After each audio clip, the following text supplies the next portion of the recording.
Trump calls out the PANICANs as markets crash and nations capitulate. Hands-off protests or Boomerfest 2025. What is Methuselah and where do particles in the Bible collide? Trump tariffs, penguins, seagulls, and seals. Oh my! This is Canary Cry News Talk and the show starts now. The world is getting crazier. People are acting more and more insane. The end of the world is tomorrow. Tomorrow. There's only one thing to do when the world is falling apart. Listen to Basil and Gonz as they discuss this week's news and events through the lens of Bible prophecy. You are listening to Canary Cry News Talk. You're listening to Canary Cry News Talk. Today is April 7th, 2025. We are live to tape on episode 830, and today, PANICAN Party. And signing on from Off the Grid, Razzle Dazzle, I'm your best buddy Basil, and you are not crazy. Maybe they're drunk because it's National Beer Day. And my name is Gonz, director of the Age of Deceit films, your favorite Asian provocateur for Christ, live to tape from the metaverse to bring you the best news, which is the gospel message of Jesus Christ, while reporting the egregious with a well-rounded, biblically grounded take on world events and today's emergent phenomenon, other than the fact that it's the birthday of the World Health Organization, just 15 years after National Beer Day was declared in the United States. Yeah, April 7th. The mannequin PANICAN. Mannequin PANICAN. Or PANICAN mannequin. What does that mean? Interchangeable. We'll find out. I think Trump's going to tell us what a PANICAN is, and you'll find out if you are a PANICAN. Okay, sounds it's a test. good. Yes. Well, I can't wait to learn more, Gonz. It's Monday. Happy to be here. We survived the crash of society and the economy, and goodness gracious, people are Still freaking out, man. People are freaking out. Why? People Why are they freaking out? I don't know. We'll find out. We'll read the news and see what people are up to. Lots of exciting things over the weekend. We had some protests, some totally organic, young, grassroots, excited, energetic protests going on all over the country. Nay, the world. And what are they protesting? Well, nobody's really sure, actually. Everything, Basil. Have you looked around? Look at everything. They're protesting whatever is put on the little sheet that they're given when they get off the bus. So we'll be taking a look at that. That's very fun. Literally. But of course, look, hands off my 401k, Gonz. We'll be looking at the economy. Boy, oh boy, I am surprised. I am legitimately surprised at the reaction of what I formerly thought were like level-headed, clear-thinking, rational, common sense kind of people. Yeah, that's where you were. That's my fault. Your assumptions. Yes. That's on me. That's me making some wildly unhelpful assumptions, by the way. But God is in control. Moments like this, God is primed and ready for miracles. We already have some miracles happening all around us, folks. And here, the purpose is to stay calm, trust in the Lord, not get wrapped up in the nonsense that the forces around us are really, at this point, insisting. There's an insistence going on right now that, not going to lie, makes me a little uncomfortable. I do want to give a shout out to Kat, who texted the Canary Cry text message alert system. And I think this is a great way to start the week. I think it's a great way to start the show. And a good reason to tell people to join the Canary Cry text message alert system by texting the word Canary to 877-740-3226. Hit the back button if you want to hear that again, or I'll just say it again. Text Canary to 877-740-3226, and you'll get a notification when we go live. But most of all, you can text us nice things. And Kat texted, says, "Good morning, Basil. As I was doing my devotions this morning," that is this morning, Monday morning, reading in Isaiah, I came across this. Isaiah chapter 8, verse 11 through 15 in the ESV. "For the Lord spoke thus to me with his strong hand upon me, and warned me not to walk in the way of this people, saying, do not call conspiracy all that this people calls conspiracy, and do not fear what they fear, nor be in dread. But the Lord of hosts, him you shall honor as holy. Let him be your fear. Let him be your dread. And he will become a sanctuary and a stone of offense and a rock of stumbling to both houses of Israel, a trap and a snare to the inhabitants of Jerusalem, and many shall stumble upon it. They shall fall and be broken. They shall be snared and be taken.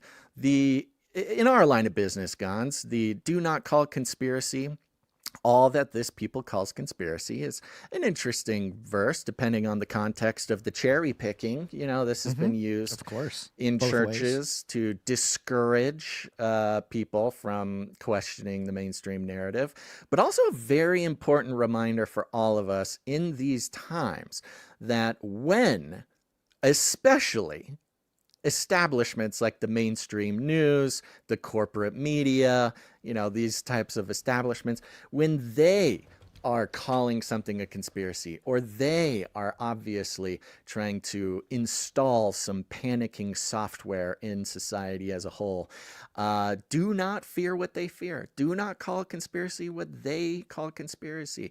Do not be in dread.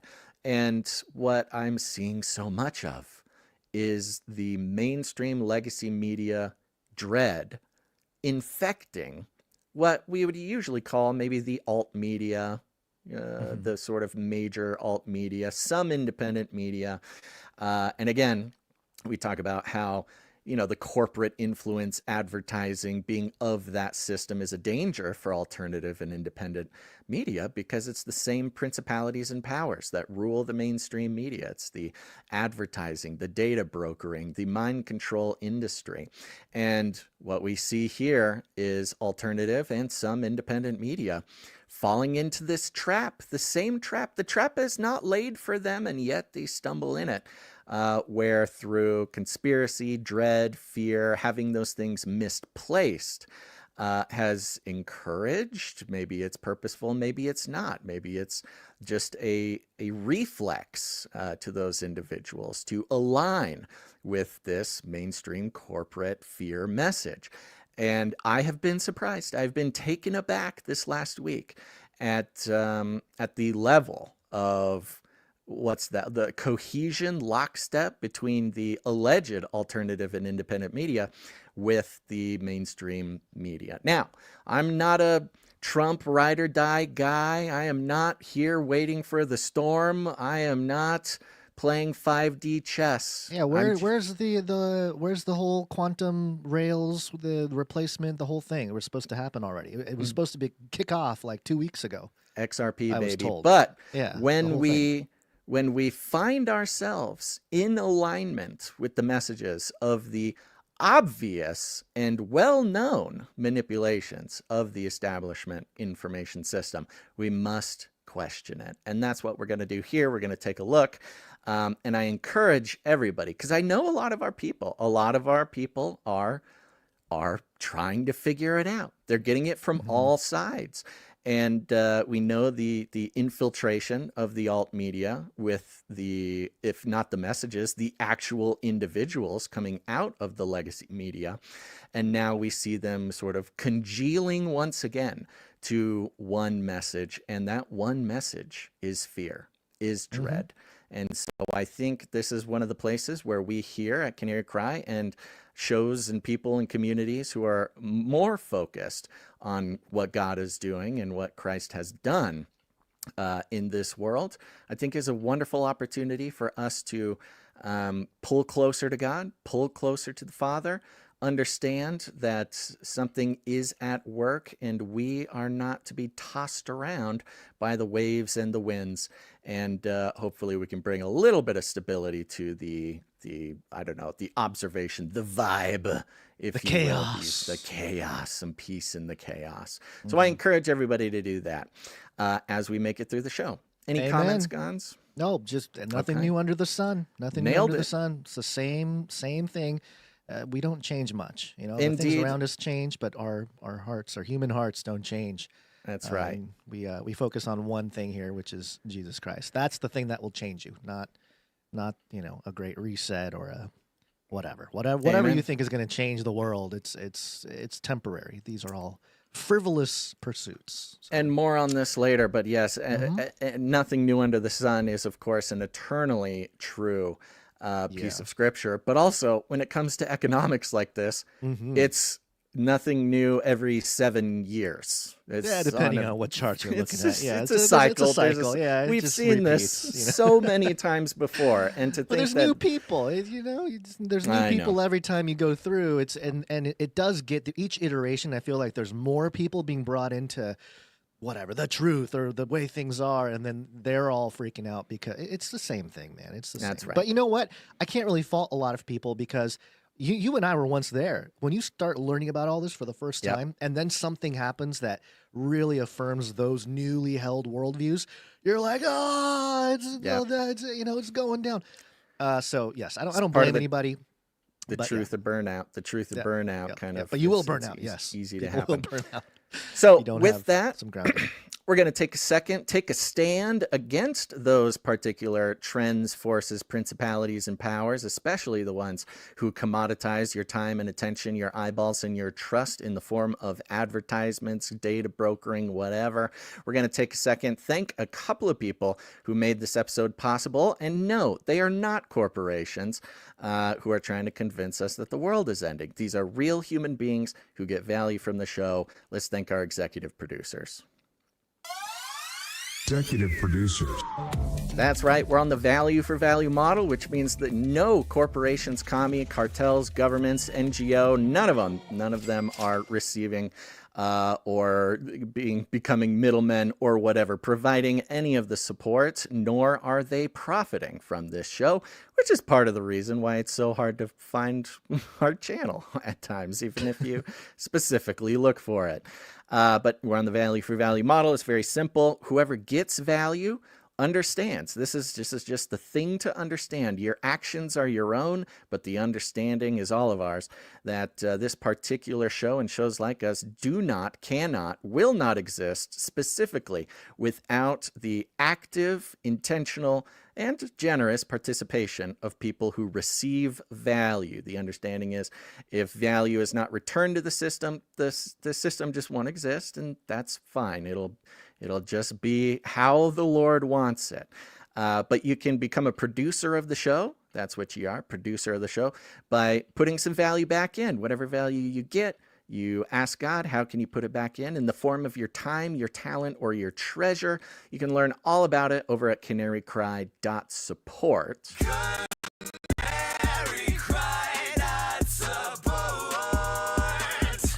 And over there, you can, what did I say? Learn all about it. Yeah, I'm going to produce the show. The executive producers are those who come in, they support the show financially for $100 or more for any individual episode. And we are so grateful to them that we thank them here at the top. Ready, Gons?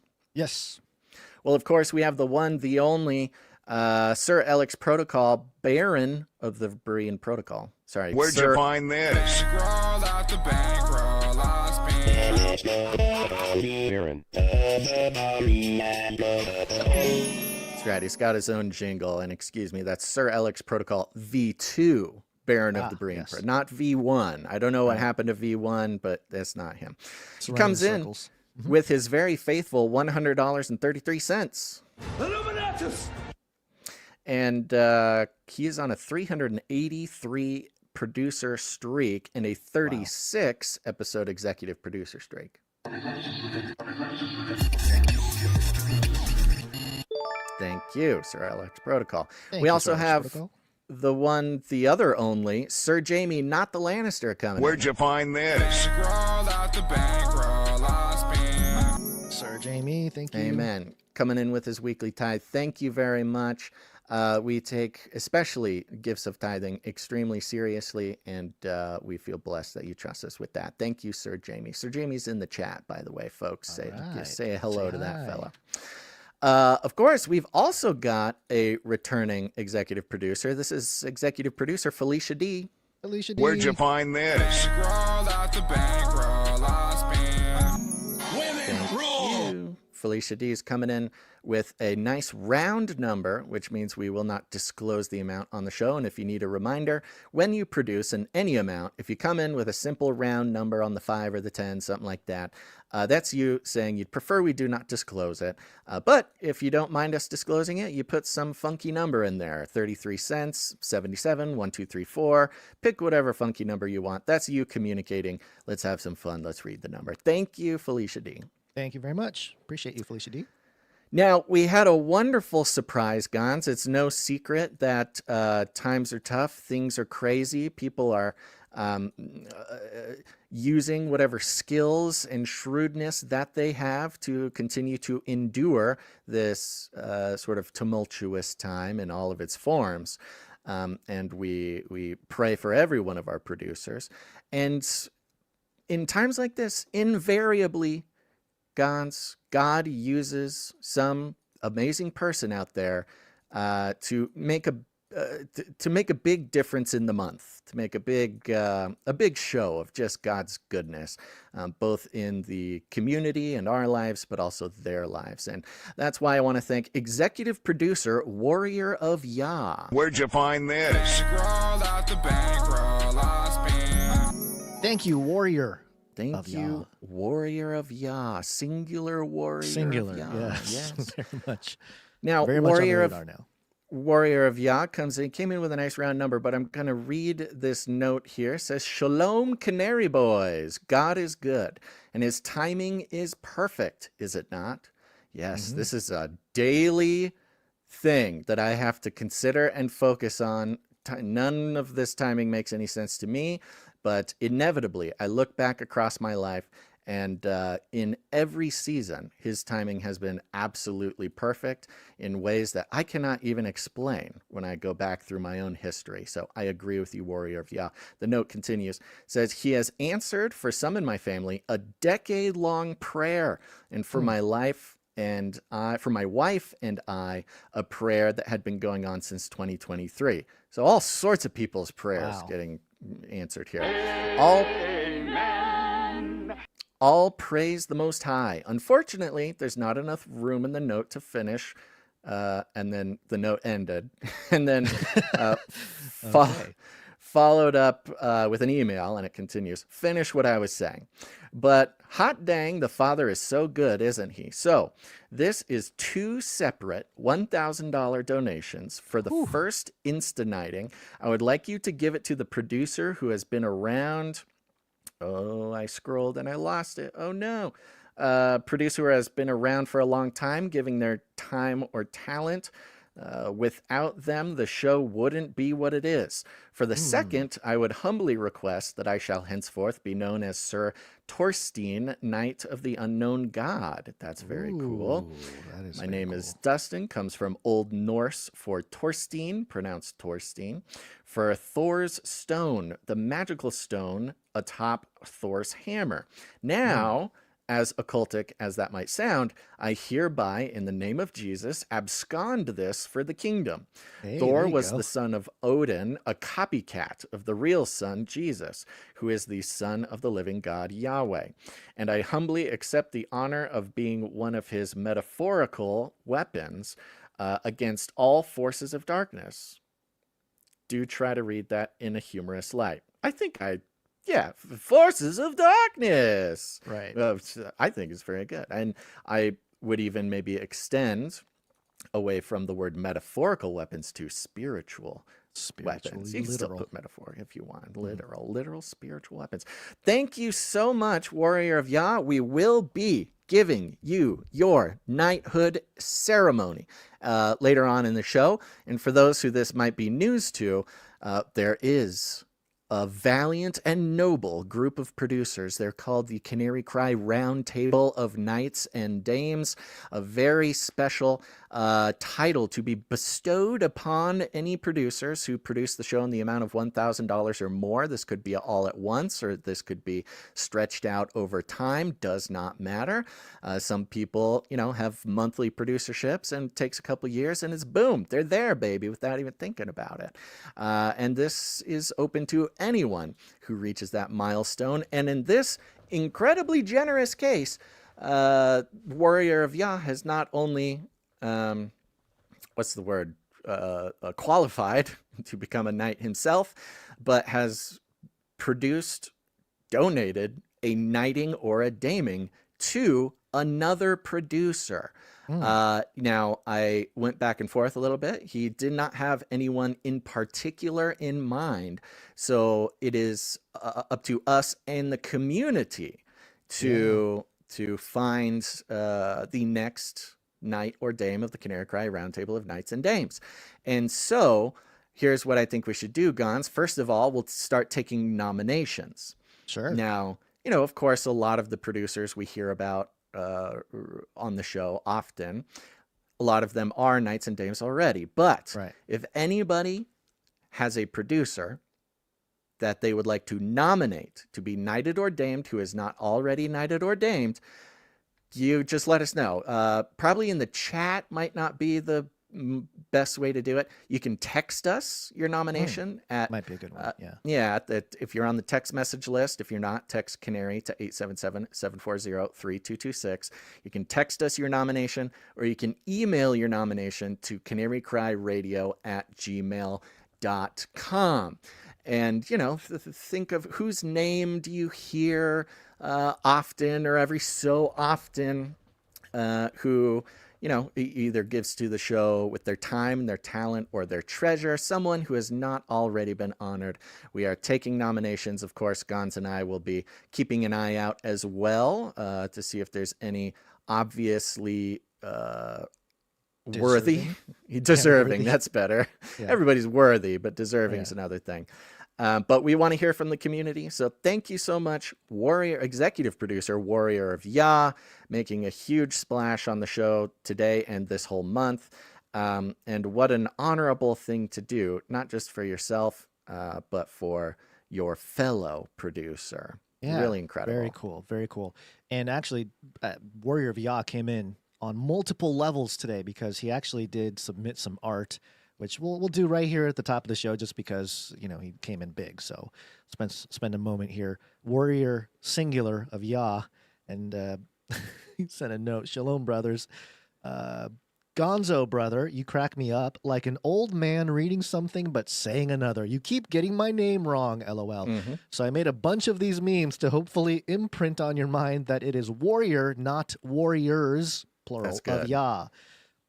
Maybe warrior and warriors is just, it's like the word Elohim. It's both plural or singular depending on the context, Sorry, Gons, you're not getting out of this one. This is good, though.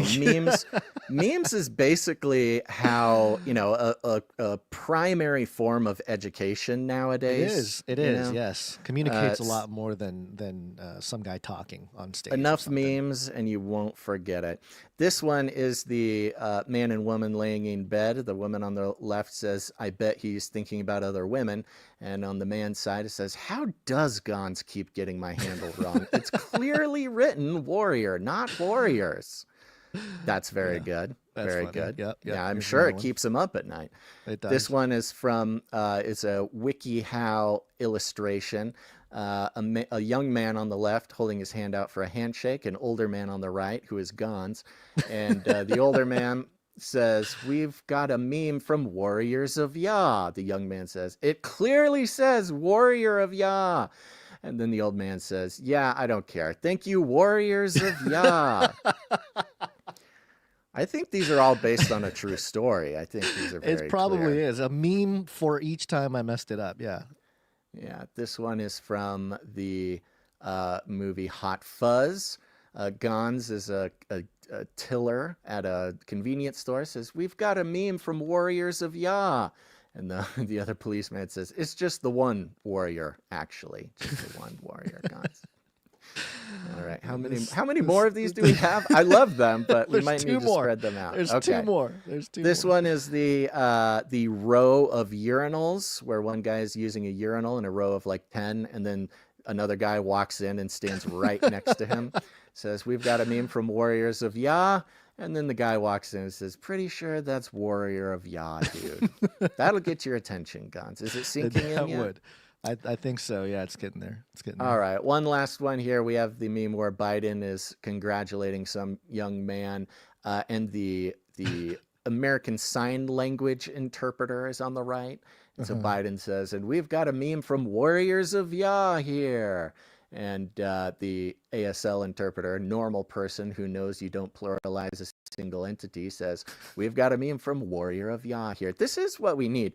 We do need, I think it would be cool. I think I'm open to any producer who is a ASL expert, and we could pipe them in, and they could just be in like a little box in the corner and do ASL for the show. I think that would, that is one thing. That is one thing that we would be ahead of the curve on. I haven't seen a whole lot of, now they don't even have to be here live. They could do it afterwards and record it. Start your own channel. You know, we might need to get like AI. I'm sure maybe AI could do something like that. That would be an interesting thing. Yeah, they might get replaced with Neuralink eventually. You know, it's like, the hand movements, they're too slow. Just plug it right into the brain. If that doesn't exist, there's $1 billion idea for somebody if you want to work on it. All the pieces already exist in AI, but live transcription into ASL with a little AI character down in the corner who just does it live. It would probably be bad. It would probably mix everything up and be a horrible transcript like AI still pretty much does. But it'd be you could probably make some dollars on that. Just something to think about. Yep. Well, there you go. Thank you, Warrior of Yah, and we will knight you later on in the show. Yes, sir. Thank you very much. Thank you to all the executive producers. That's right. Thank you to all the executive producers, and it's not too late to produce this show in any level, folks. You just got to go to canarycry.support. Canarycry.support. We will launch a new age. Real quick, before we move on. This is interesting. So Enslaved by Truth says it's called closed captioning, which, yes, the captions, you just click a button and it reads, it puts words down on the bottom. This has been around forever. Thank God AI has made it automatic and easy. But I'm telling you this, I think it's HBO or Max, whatever their thing is, I was reading, they are now releasing popular shows like The Last of Us. Last of Us is coming up, the zombie show. They have a new season coming out. They re-released the first season exactly the same, but the only difference is they have a little guy, just a guy in a t-shirt on this zombie series. Just a guy in a t-shirt, green screen down in the corner, who sits there and does ASL for the whole show. It's totally distracting. It's totally not needed, especially because there's already captions. It's like for a very specific... Now, look, I don't know. Maybe this is something that ASL people have been asking for. It's quite possible. So please excuse my ignorance. But it is interesting that they would go through the expense and the trouble to record an ASL interpreter for the entire series and have a little guy down in the corner doing it. I don't know what I mean. I don't know. It's for ASL people who can't read or don't want to read, and it's more natural. Apparently there's a whole thing, a rising tide of ASL performers. They're labeled performers, and it's for the idea is to include the deaf and hard of hearing community in this type of endeavor. Do you know it's not why just words on a screen? It's actual people. Is it more natural or something? Is it like I don't know if there's any I mean, there's probably some psychology behind it, but it's mostly so that the ASL community, the deaf community can be seen and they can participate in the storytelling. It's a culture thing. Yeah, they're considered performers, so it is a performance. It's a rising industry for the deaf type of thing. I'm trying to figure out why the captions aren't good enough. Like, is there more emotion, I don't know, communicated in the actual ASL? Maybe there's American a layer. Sign Language for those. American Sign Language, yeah. I bet there is, because they're labeled performers, I'm sure there is an element of that. Yeah. I mean, if you think about like gaming, like streamers, they stream their face and then the stuff happening in the game, right? So there's something to seeing a human face or human person, Well, I would love interact to with the hear from content. somebody who knows. If there's somebody in the community in any way, whether you're if you work in the community, if you have a family member, if you are someone with I don't know, deafness or whatever I'm supposed to call it, let me know. I would love to get more sort of boots on the ground information about that. It's very interesting. Yep. Okay, with that, Guns, we should probably get into the news. Let's do it. We will launch a new age. Innocent. Innocent. They're coming after me. They love killing. Bye-bye. Black Bye-bye. Monday. Bye-bye. Black Monday, Guns. It's Black Monday. According to Newsweek, this is actually from, I guess it was published today, but it summarizes some of what's going on here. Black Monday fears grow for stock market. What to know? And it says that concerns were rising over a black market crash over President Trump's tariff hikes, which is interesting because a lot of the crashing happened last week. Thursday, Friday was when the markets really tanked. Major stock indices plunged in Asia on Monday after Wall Street experienced the worst 2 days since the pandemic last week. The S&P 500 down 6%. What are we going to do by market close on Friday? While the Dow Jones Industrial Average plunged 5.5%, the NASDAQ Composite dropped 5.82%. CNBC host and market analyst Jim Cramer on Saturday warned of a repeat of the devastating Black Monday collapse of October 19th, 1987, when the Dow Jones Industrial Average saw its worst single-day fall and plummeted 22.6%. And yeah. It's funny. Look, I understand this is bigger money. This is trillions of dollars, and it was pretty remarkable to watch. What was it, like $4 or $5 trillion just get wiped off the market? It's remarkable to see. But, in terms of percentage drops and stuff, there is some benefit to being crypto bro, Basil, because you become immune to these market volatility ups and downs. And a 5% drop, a 22% drop is like, okay, that's a Tuesday in the crypto markets. So it's not too bad. But of course, you're thinking about these people who have been investing for years and years, looking at their portfolio that they've been building for so long, and all of a sudden you get 20, or this wasn't 22%, it was whatever, 5-10% wiped out. It's a panic time.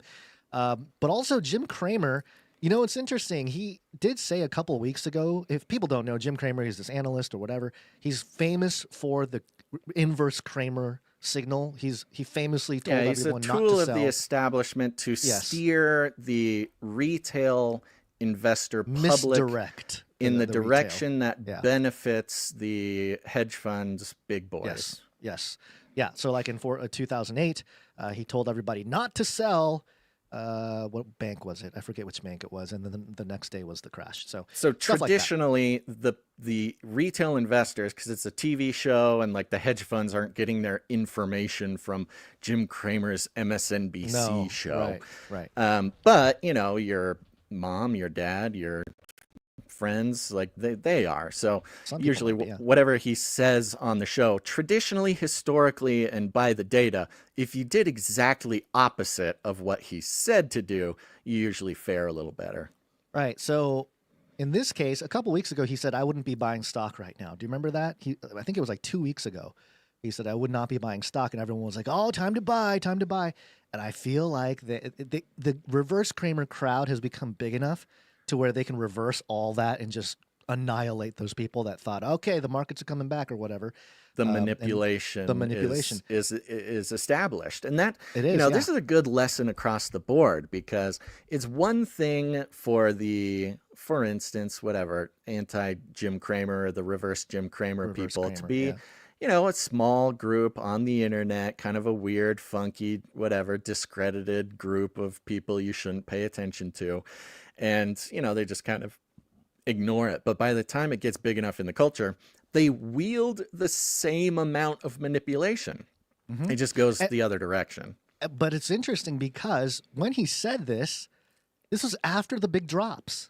So the Hill had this on Sunday. Stock futures dropped sharply. Jim Cramer warns of a new Black Monday. And same thing, but it's...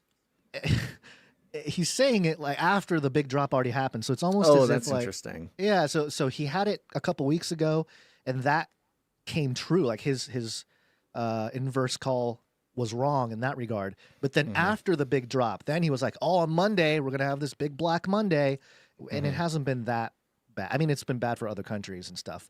We'll get into that, but yeah, it's just interesting to watch how the manipulation takes place and how these folks are still able to control everybody's, or at least retail, I should say. Retail are very emotionally manipulatable. Right.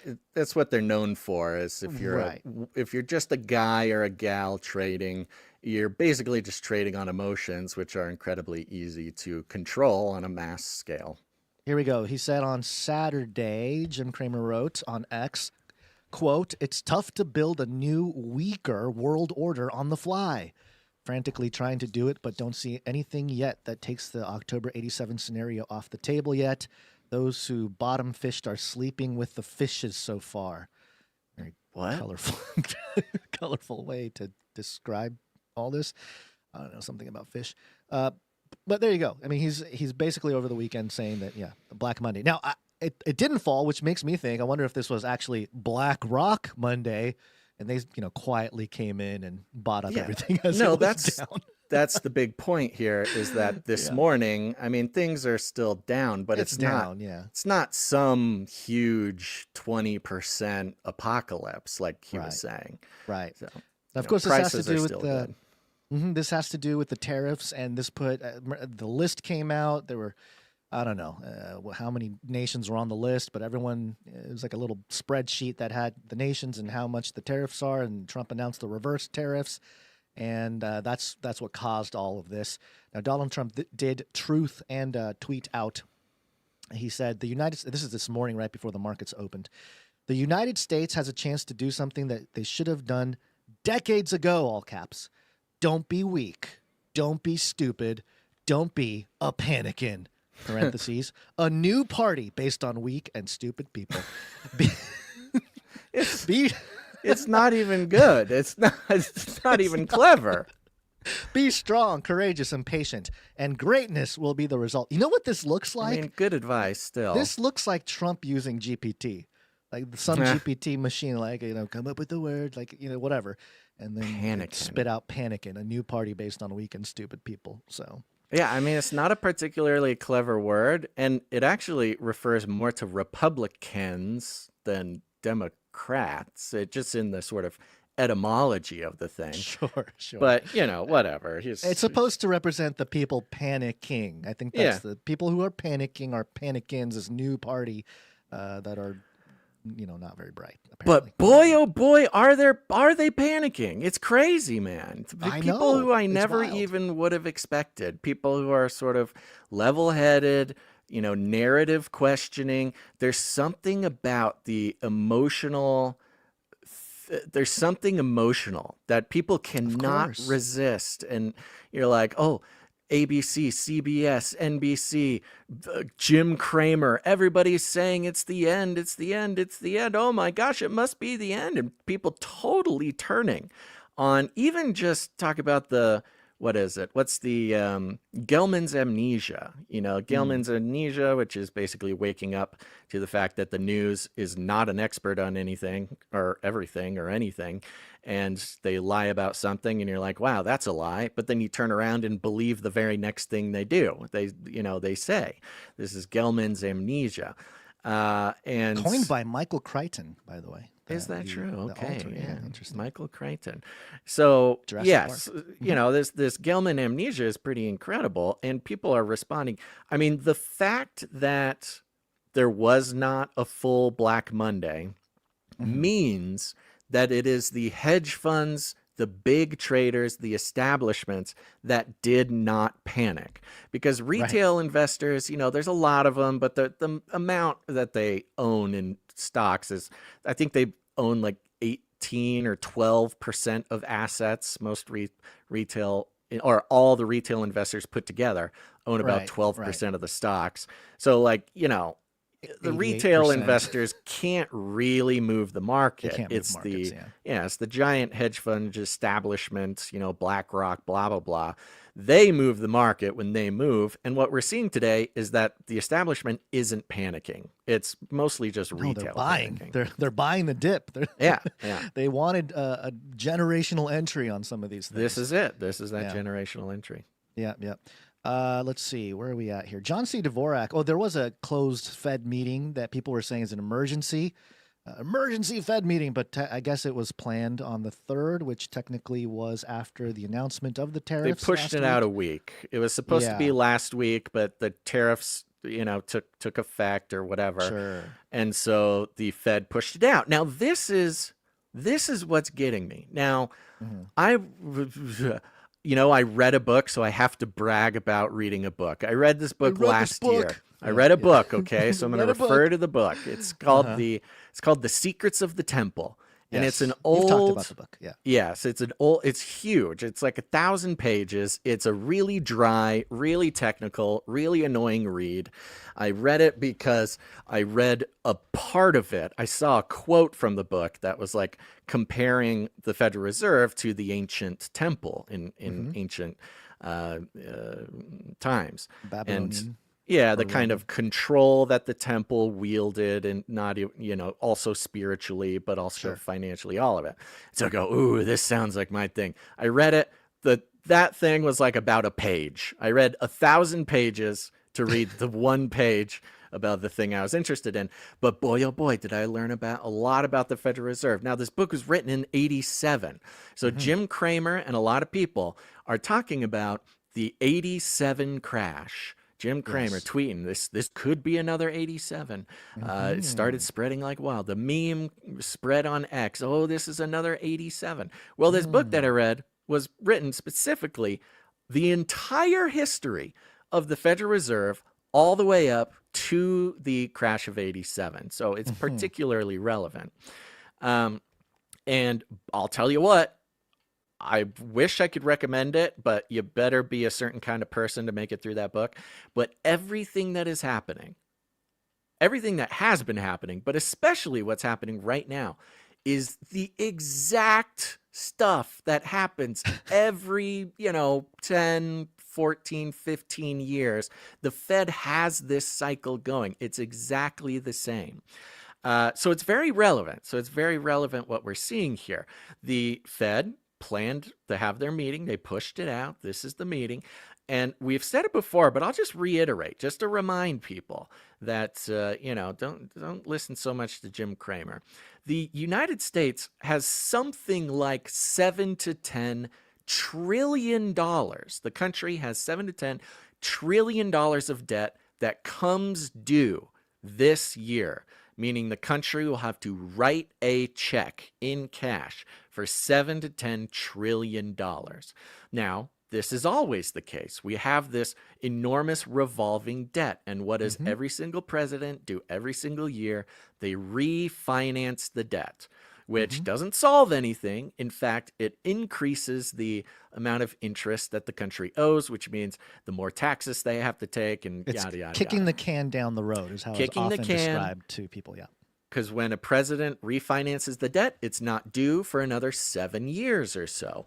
So, refinancing this debt would, even if Trump did it at current interest rates, enormous 4 to 7% interest rates. The math basically works out that if he refied at current interest rates, didn't do anything, just signed the paper like every other president did, in 2032, the country would basically hit a brick wall and society would financially collapse. It would just be the end. There would be no recovering. Some say there's no recovering now, but it seems like Trump is at least trying. So what is he trying to do? Well, there's a couple of different things. There's the generational theory, Strauss-House generational theory, which means every generation or so, the country requires some huge, unstoppable, world-changing event that could basically erase the debt. Like the country can be like, okay, well, it's a new world order, The old debts, we'll figure it out. They at least have some leverage to figure out the old debts. World War II is an example of this. COVID was kind of an example of this. 2008 was more apt, and this kind of was a result of 9/11, 2001, these huge things. And so we're kind of coming up in the cycle, specifically on the broader World War II cycle, that we need some huge, unstoppable, unparalleled war, basically. Now, who owns most of our debt? It's China. Who are we talking about going to World War III with in 2027? It's China. So if we are going to play by the paradigm, the current paradigm, what we do is we go to World War III with China. Hopefully we win that war. And then the $7 trillion that we owe them, we have some leverage, let's say. We just beat you in a giant war. Let's, either erase this debt or something.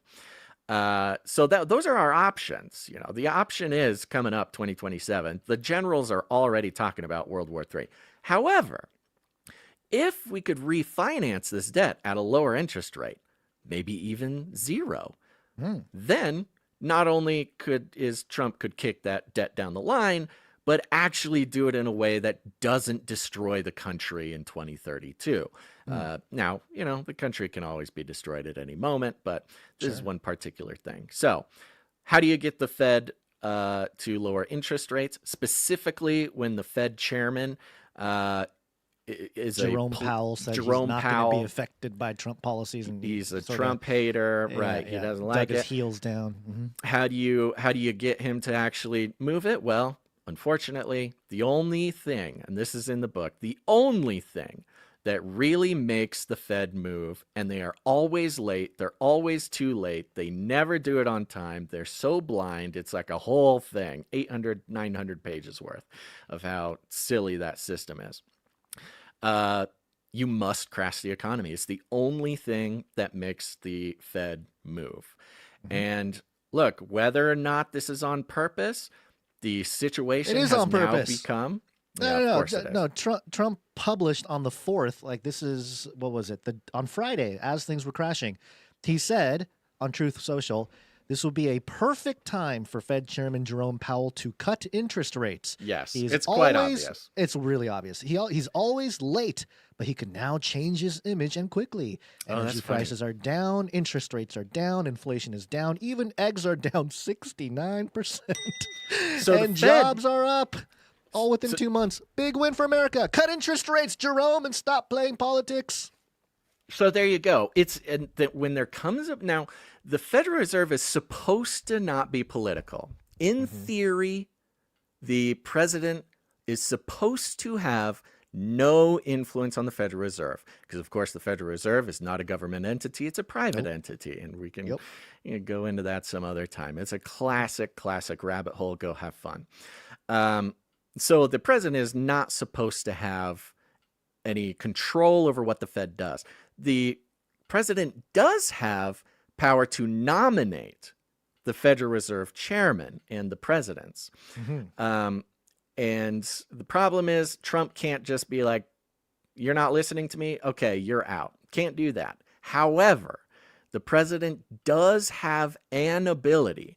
If the Fed chairman is obviously, being irresponsible, if the chairman is making decisions that are going to ruin the country, if it's gross negligence on the part of Jerome Powell or whoever the Fed president is, then the president has the ability to switch him out, to nominate someone else. And so what's happening here is Trump has now put Jerome Powell in a position where if he does not respond, now, the numbers that we're sitting at right now are the same or worse, technically, as previous points. I think same as COVID, similar to 2008. Oh, we're still higher than COVID, I think. I'm pretty sure we're right at it. We're testing we're testing the bottom as far as percentage loss goes. Well, sure. Okay. Yeah. So numbers-wise, we're actually still above the peaks of COVID or post-COVID. The point being, you're talking about something else. I'm talking about the amount of loss. The amount of loss in a short time is similar to COVID, similar to the Ukraine war, similar to other times when the Fed lowered interest rates. And in COVID's case, lowered it to 0. Now, if Trump wants to refinance $7 trillion, having it down at 0, that's a great deal. But it's at a position where now, if the Fed does not lower interest rates, or at least express that they are going to, then that gives a bit of a case for Trump to potentially nominate a new Fed chair. So Jerome Powell's a bit of a pickle. He's in a bit of a pickle. We'll see how that goes. The meeting is happening today. We're going to try to keep an eye on it live. But, you know, and this is not, look, I'm not super smart Basel economy guy. That's not who I am. Like, I'm not claiming to be that. I'm just a guy who read a book and is following the logic about what's going on. And so when I see everybody in the alt media, everybody freaking out, putting out this crazy narrative, a narrative that, you know, the situation we're in is so obviously a purposeful strategy, one that comes with a little bit of pain, one that the corporations, the multinational, you know, corporations, the international legacy infrastructure, the legacy system, yes, the banks, the international banks, the whole global system hates what Trump is doing. So of course, they're going to mobilize every single tool at their disposal to keep this from happening. And it's surprisingly, I am caught by surprise that so much of the establishment narrative skeptics are falling right into it. And that is the power of the emotions. It's the power of the emotional appeal. Well, it's the emotions that's wrapped up with monetary things, economy, economics, because, you know, we can talk about different policies. We can talk about different executive orders and all kinds of documentation. But when it's about your wallet, when it's about your bottom line, people are much more emotionally invested into things. So when it hits your pocketbooks, people pay attention, you know? So yeah. And that's why it's truly the last, sort of the last layer of the magic trick, or, you know, maybe the last tool for the magic tricks to take place is money. It's a good one. Yeah. Because everyone's emotionally tied to it.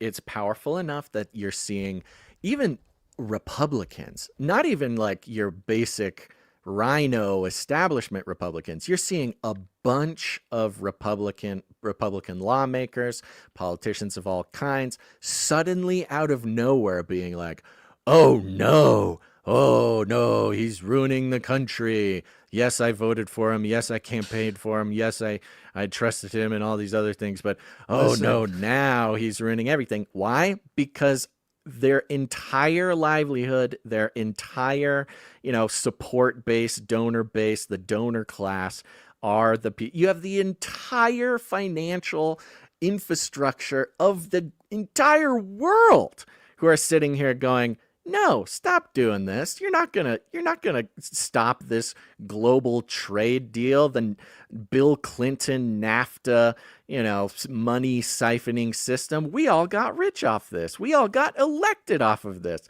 You couldn't possibly ruin it. You're ruining it for the rich people. All the billionaires, all the whoever, everybody who is like the least liked in the world, they have done such a magnificent job, and we'll get into the details in a little bit, of convincing the little guy that that what's going on now is like a crushing, devastating destruction of the middle class. Why? Because the billionaires are losing money. We cannot have that. It's incredible. You know, it's similar to the Bernie Sanders in 2026 talking about how open borders is a Koch brothers conspiracy. You know, it's the right-wing corporate lunatics that want to let illegal immigrants in. And now, of course, he's running around fighting the oligarchy. The most oligarchic, you know, puppet, Bernie Sanders himself, suddenly switching around. Anyways, you get the point. So, we'll get to the protest stuff in a little bit, but I do find it interesting that it's happening on the same weekend as when the billionaires are you know, their portfolios are getting hit pretty hard. yes. The contrast of that, you know, the actual billionaire class and the elite class getting their wallets hit the same weekend. Everyone's protesting about how the elites are taking over, and the guy that's doing it, the guy that's making all the billionaires lose on their whatever, their I don't know, Excel sheet or whatever it is, Right. are the people on the streets are yelling at them to stop doing the thing. I don't know. Yeah. It doesn't Go make back any sense. Go back to the graph real quick, Okay. just to make a point. Sure. You can yeah. see this here. This is the dips. You can see starting at about, what was it, 2000? This is from 1995. The chart starts right before 1995. Yeah. You see the bubble there in the So the point, so the 2000s. things I want to point out, you Sure. look at the current situation, you see the size of the line, okay? It doesn't have exact percentages, but you look at the size of the decrease, okay? The size of the decrease that we're looking at now is basically the exact same as the 2022 fall, which was the response to the Ukraine war. It's basically the same exact drop as 2020 COVID fall. yeah, right then you there, go yeah. all the way back to 2008. It's Yeah. similar, a little smaller, but very similar to 2008. And then Yeah. you go back, so this, in the past 5 years, this is the third time we've had almost this exact same fall. I don't remember all this messaging going on in 2022 when Biden was president and the Ukraine war was starting. COVID, of course, is considered a special case, but you look at the actual numbers, but then you come out, you look at the whole graph, starting at 1995, it's basically up only, baby. Up only. Up Yeah, and to the you're- right. To the you're moon. up. You're up literally 10 times. I mean, it's just a It's huge over 10, graph. And you see these little pullbacks throughout, and you see, even the pullback is higher than the high Yeah. of the previous period. Oh, we are if- still if- higher than 2022 ever was. If this chart pattern holds, we're going to pump to what, 70,000 Yeah. on this? It's This going to is the, double. Dow It's Jones, gonna- right? Yeah, it's going to If double the from where same we pattern holds, it's going to double, and people are going to be like just changing their tune. It's just, are. Yeah, it's the same. You, every time. you look It's at the same every math, time. you look at the graphs, you look at the history. It does not match what we're being told. Which Most should not people come don't as a have surprise, time. but Yeah, most people don't have time to sit there and ruminate about these things, though. They got kids to feed and jobs to do and things like that. But it's a good one could. opportunity. Mhm. Yeah, it's a good opportunity just to see in ourselves. Because there were times that I was even like, oh boy, what's going on over the Yeah. weekend? It's a good time to see in ourselves just how affected we are by the full saturation of a message. History be darned, math be darned, whatever. When the message is saturating, especially when it starts saturating alt media, who a lot of people have come to trust, of course, more than the legacy media, but trust maybe even more than they should. Even the alt media is participating in this same messaging. Yeah, and I've also heard rumors. These are rumors, just things that I've heard. No verification of any of this. But there is a strategic move for people that are in gold or have been in gold for a while, because gold has been hitting all-time highs recently, right? With all this Yeah, uncertainty. silver too, I think. Yeah. So the precious metals people, they are going to move over to crypto, and then the traditional legacy people, thinking that they're going to be safer with something like gold, will flee to gold, and then they'll get wrecked when they open up the vaults and there's nothing in there. And then so it's what is it? Not just hot potato. What is it? Musical chairs, I guess. Musical chairs. Each chair gets removed every round, kind of thing. Eventually, we're going to run out. But one could argue that Trump is vaccinating the whole world economy. According to Trump, he says he doesn't want stocks to go down. Quote, but sometimes you have to take medicine. That's the CNBC headline. We have the clip here from Fox News. Pain in the On an airplane, by the way. Horrible sound, but here's the question and then Trump responding. market. At some point, you're unwilling to tolerate this idea of a Trump hood. Is there a threshold? I think your question is so stupid. I think it's I don't want anything to go down, but sometimes you have to take medicine to fix something.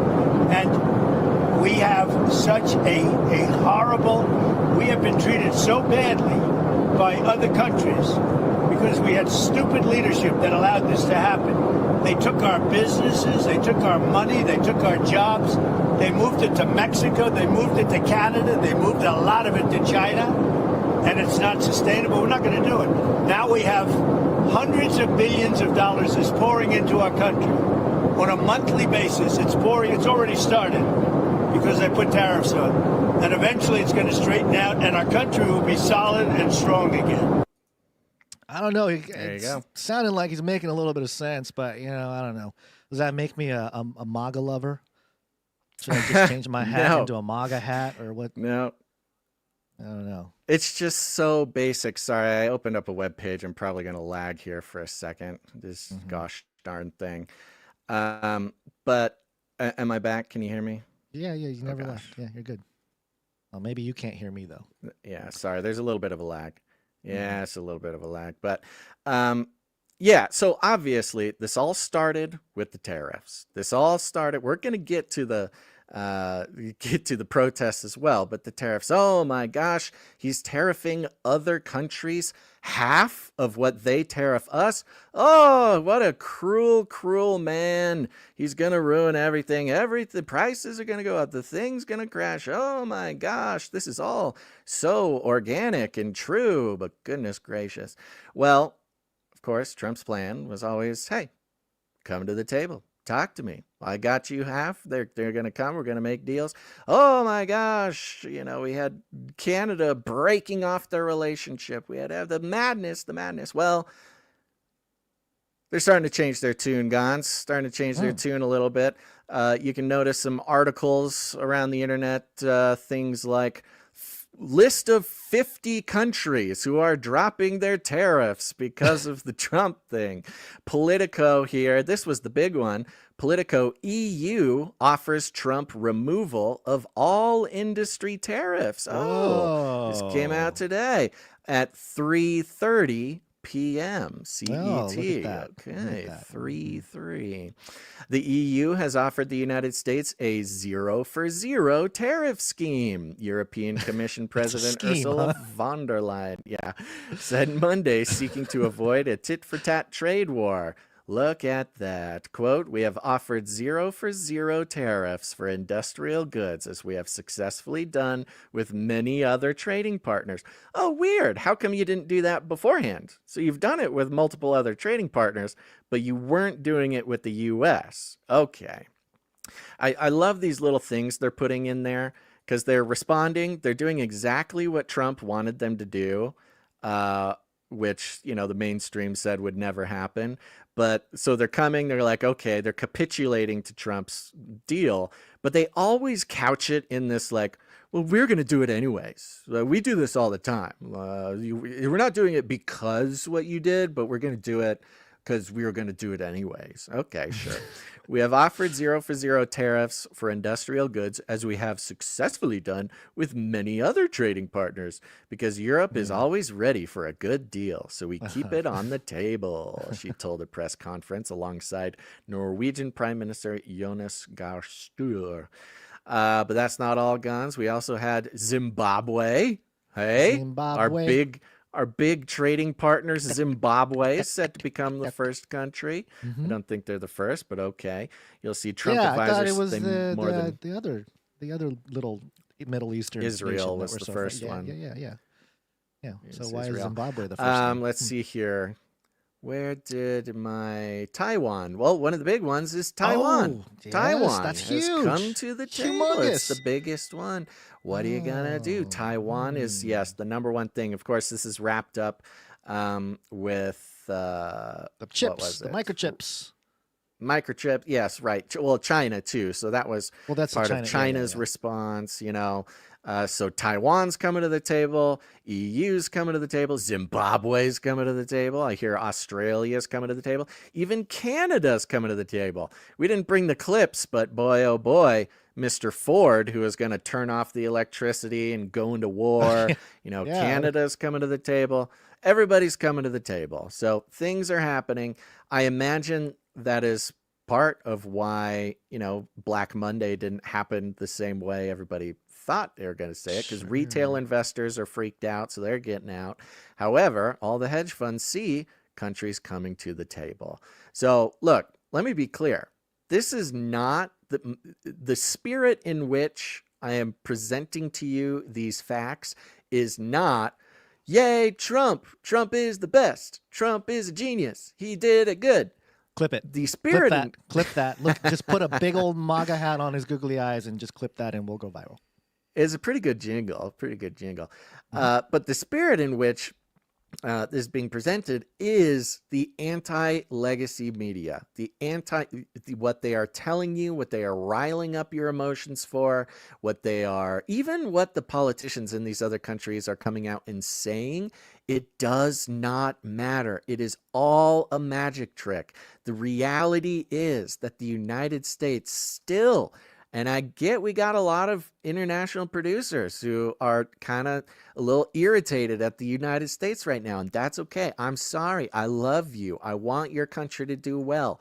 However, America is still the powerhouse. It is still the richest country. It is still the most powerful country. And Trump just happens to be the guy who has nothing to lose in, whatever, taking our medicine or riling it up. We'll see when we talk about the things here. I told you a story, Gons. I told you a story before the show where I think I had told the story at the time. This was a couple of years ago. I had a buddy. My buddy had a girlfriend. I go over, I say hi, meet them. We get into talking about like stuff, economics and stuff. She is a communist, basically. She wouldn't call herself a communist, but everything she describes as communism. And I come and like, let's go. This is fun. I'm a proud capitalist. Let's talk about it. She did not have fun talking about it. She did not have fun. I had fun. It was kind of a little bit of a dramatic thing. Well, we're a couple years out now, and they're married and they just had a kid, and that's wonderful. I'm very happy for them. Great people. And, with all the things happening now, she is so afraid, so upset about the stock market falling. One of the big part of the conversation I had with her was the stock market is betting, the stock market is evil, investing shouldn't exist, Bitcoin shouldn't exist because it's a way for rich people to take money from poor people. I'm not even going to try to explain the logic behind that. Triggered. Very, very, very anti-stock market, anti-anything that has to do with money. Sure. And now, I'm not trying to pick on her, but it is a illustration of the communists, the people who want to burn down the system, the anarchists, the anti-capitalists, suddenly are so invested in the possibility of the stock market falling. Burn the system. Burn down this. No, not like that. Oh no, the system. We need the system. Trump's ruining the system. I love that system. It's to keep the status quo. Which is sort of, according to Marina Abramovich, the head witch of the world, she says that is Trump's power. That is his role as the grand magician, the chaos magician, is sort of giving an opportunity for this revealing of contradictions to, wield the power of chaos to challenge people who think they know what's best or whatever. And that's what we're really seeing. It's really crazy to watch. It's really frustrating, honestly, because, man, I have deleted maybe 10 tweets that I started tweeting because I'm just like, who is this for? The people who I want to actually see this tweet, they're not going to see my tweet. And then I just very sadly delete it. Like, what's even the point? Because the system has them so locked in, man. It's impossible. That's when they win. That's how they win. I wonder, this is just something I'm noticing, just a pattern, just a little observation. But you know how Trump has always been into UFC? He's brought Dana White, who's the CEO of the UFC, into the White House and real buddy-buddy with that whole industry. And, this tariff move is kind of like a submission move on the whole world. I wonder if like the mentality of it, because he may not have done this at the way he's doing it now his last term. Maybe he was unable to just based on circumstances, but it's very interesting to watch because it is sort of a move where it's like, okay, I can break your arm or you can capitulate. You can tap out, Yeah. Yeah. That is one way a lot of the other nations, economically speaking. That's definitely, that's not a bad way to see it. I kind of see it. The vibe that I get is like he's just like being a strict dad, you know, just like, look, I don't care. I don't care what you have to say. The system is breaking, where the country is going to fail. I'm sorry. This is just what we're doing. And he doesn't care. Running again. I'm going to run again. Yeah, well, we'll see that. We'll see that. You don't even have to vote. Just keep me in office. Yeah. So the whole thing is very interesting. But I bet you this is, you know, people who bought it now and were able to scoop up. I mean, the, I don't know, 10 people that had liquidity. They're going to be the next elite. They are the new elite class who will rule the world. I don't know. Maybe it's just the same old BlackRock. Well, folk. you know, we're going to have the golden age, and it'll be ruled by the technocrats. We already know this. Well, you got to have the bottom. You got to have the bottom to measure, you know, when it peaks out eventually during Trump's term, he can say, hey, look at the stock market went up, you know, 170% or something, you know, and you can see that it actually was from a huge dip or something. I'm telling you, we got to become part of the technocrat, you know, populist elite, man. I'm telling you, this AI, ASL interpreter, you just get a little AI guy to do sign language in the bottom of things, sell it to YouTube. Now we're technocrats. It's a blast. Awesome. I like the plan. All right. Well, there were some protests. What? Against Doge? I think that was the thing, right? Against Doge? Your money is being wasted, and the Department of Government Efficiency is going to fix that. It was, nobody really knows what it's about. It's, you know, let's start by going to the handsoff.org website. Let's start there. Great. Sure. Yeah. So this was hands off. I was going to bring a Rachel Maddow clip because she explained a lot of it, but it was just so painful to watch. So it's this organization, handsoff2025.com, hands off our what? I don't know, everything. Hands off everything. Hands off Trump? No, put your hands on him. They're dismantling our country. They're looting our government, and they think we'll just watch. Get the Google Doc toolkit. Yes, you can get your Google Doc toolkit. I'm on the front page right now. I'm going to switch over to the host page in a moment, but just so you can see where we're starting here. On Saturday, April 5th, we rise up with one demand: hands off. Now, at any point here, folks, I want in the chat, if at any point, chat, you can discern a single specific desire, a single specific action that is being called for, please point it out, because I have read this whole thing. I cannot figure it out. But if you find it, please put it in the chat, and we can actually address something specific. But let's read this. This is a nationwide mobilization to stop the most brazen power grab in modern history. Yes, winning the popular election and by more votes than blah, blah, blah. Oh, power grab. Trump, Musk, and their billionaire cronies are orchestrating an all-out assault on our government, our economy, and our basic rights. Our basic rights, Gons.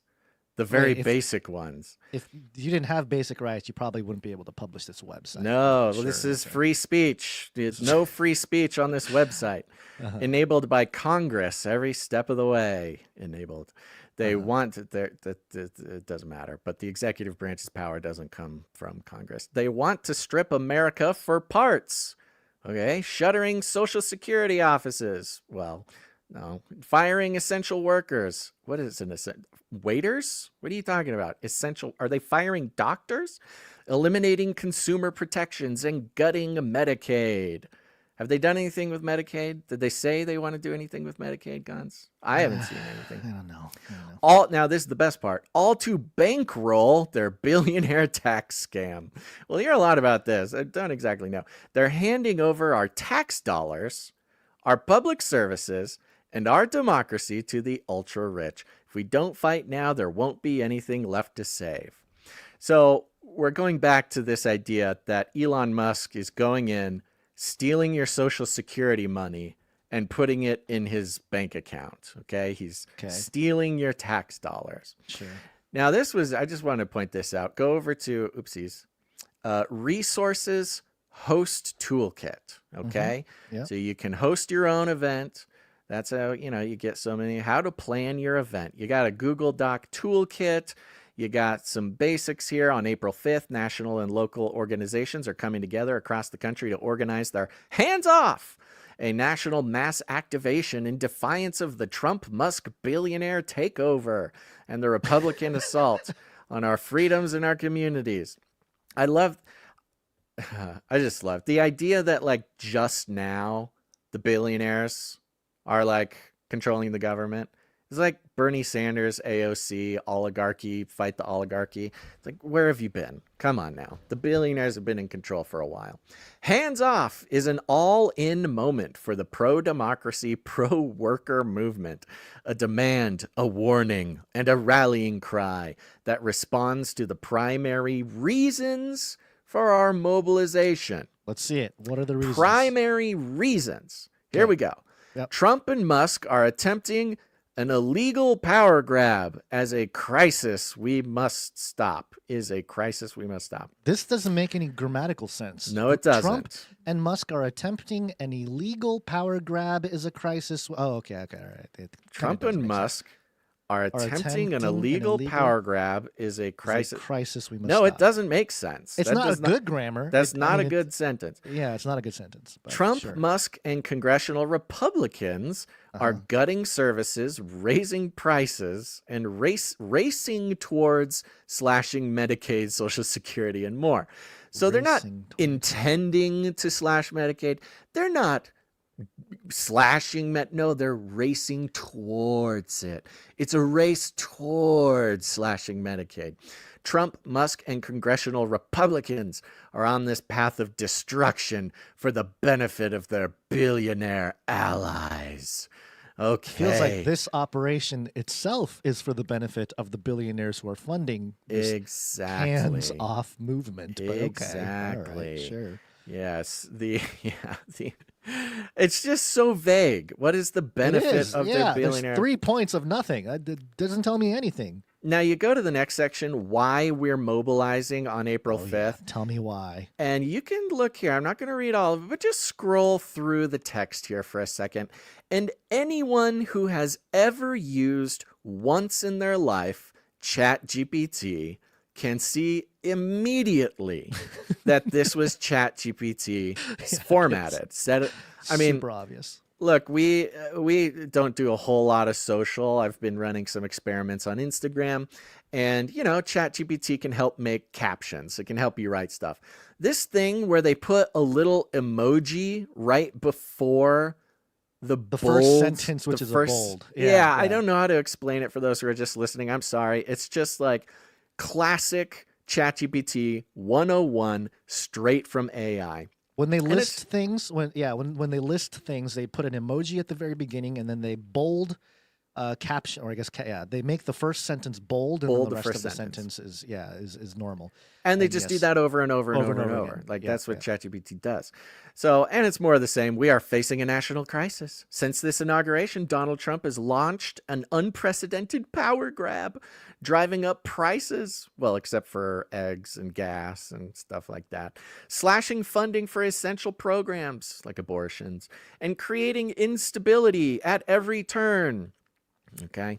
Enabled by Elon Musk and Republicans in Congress, his corrupt agenda is making life harder for everyday Americans while eroding our democracy. We can't afford to wait any longer to fight back. No period at the end of that No period, no specifics. You should just read the bold for the rest of them. We're not going to read all these. Pig emoji. Yeah. They think everything belongs to them. It's a good policy stance. Money flying away emoji, but the services and jobs they're slashing aren't theirs. They're ours. Okay. I mean, I don't know. They're not mine. They're not mine either, but okay. I mean, just to read that one. Our communities are paying the price while the Trumps and Musks of the world cash in. Oh, how is Trump cashing? Like, what's the cash in? Can I get some of this cash in?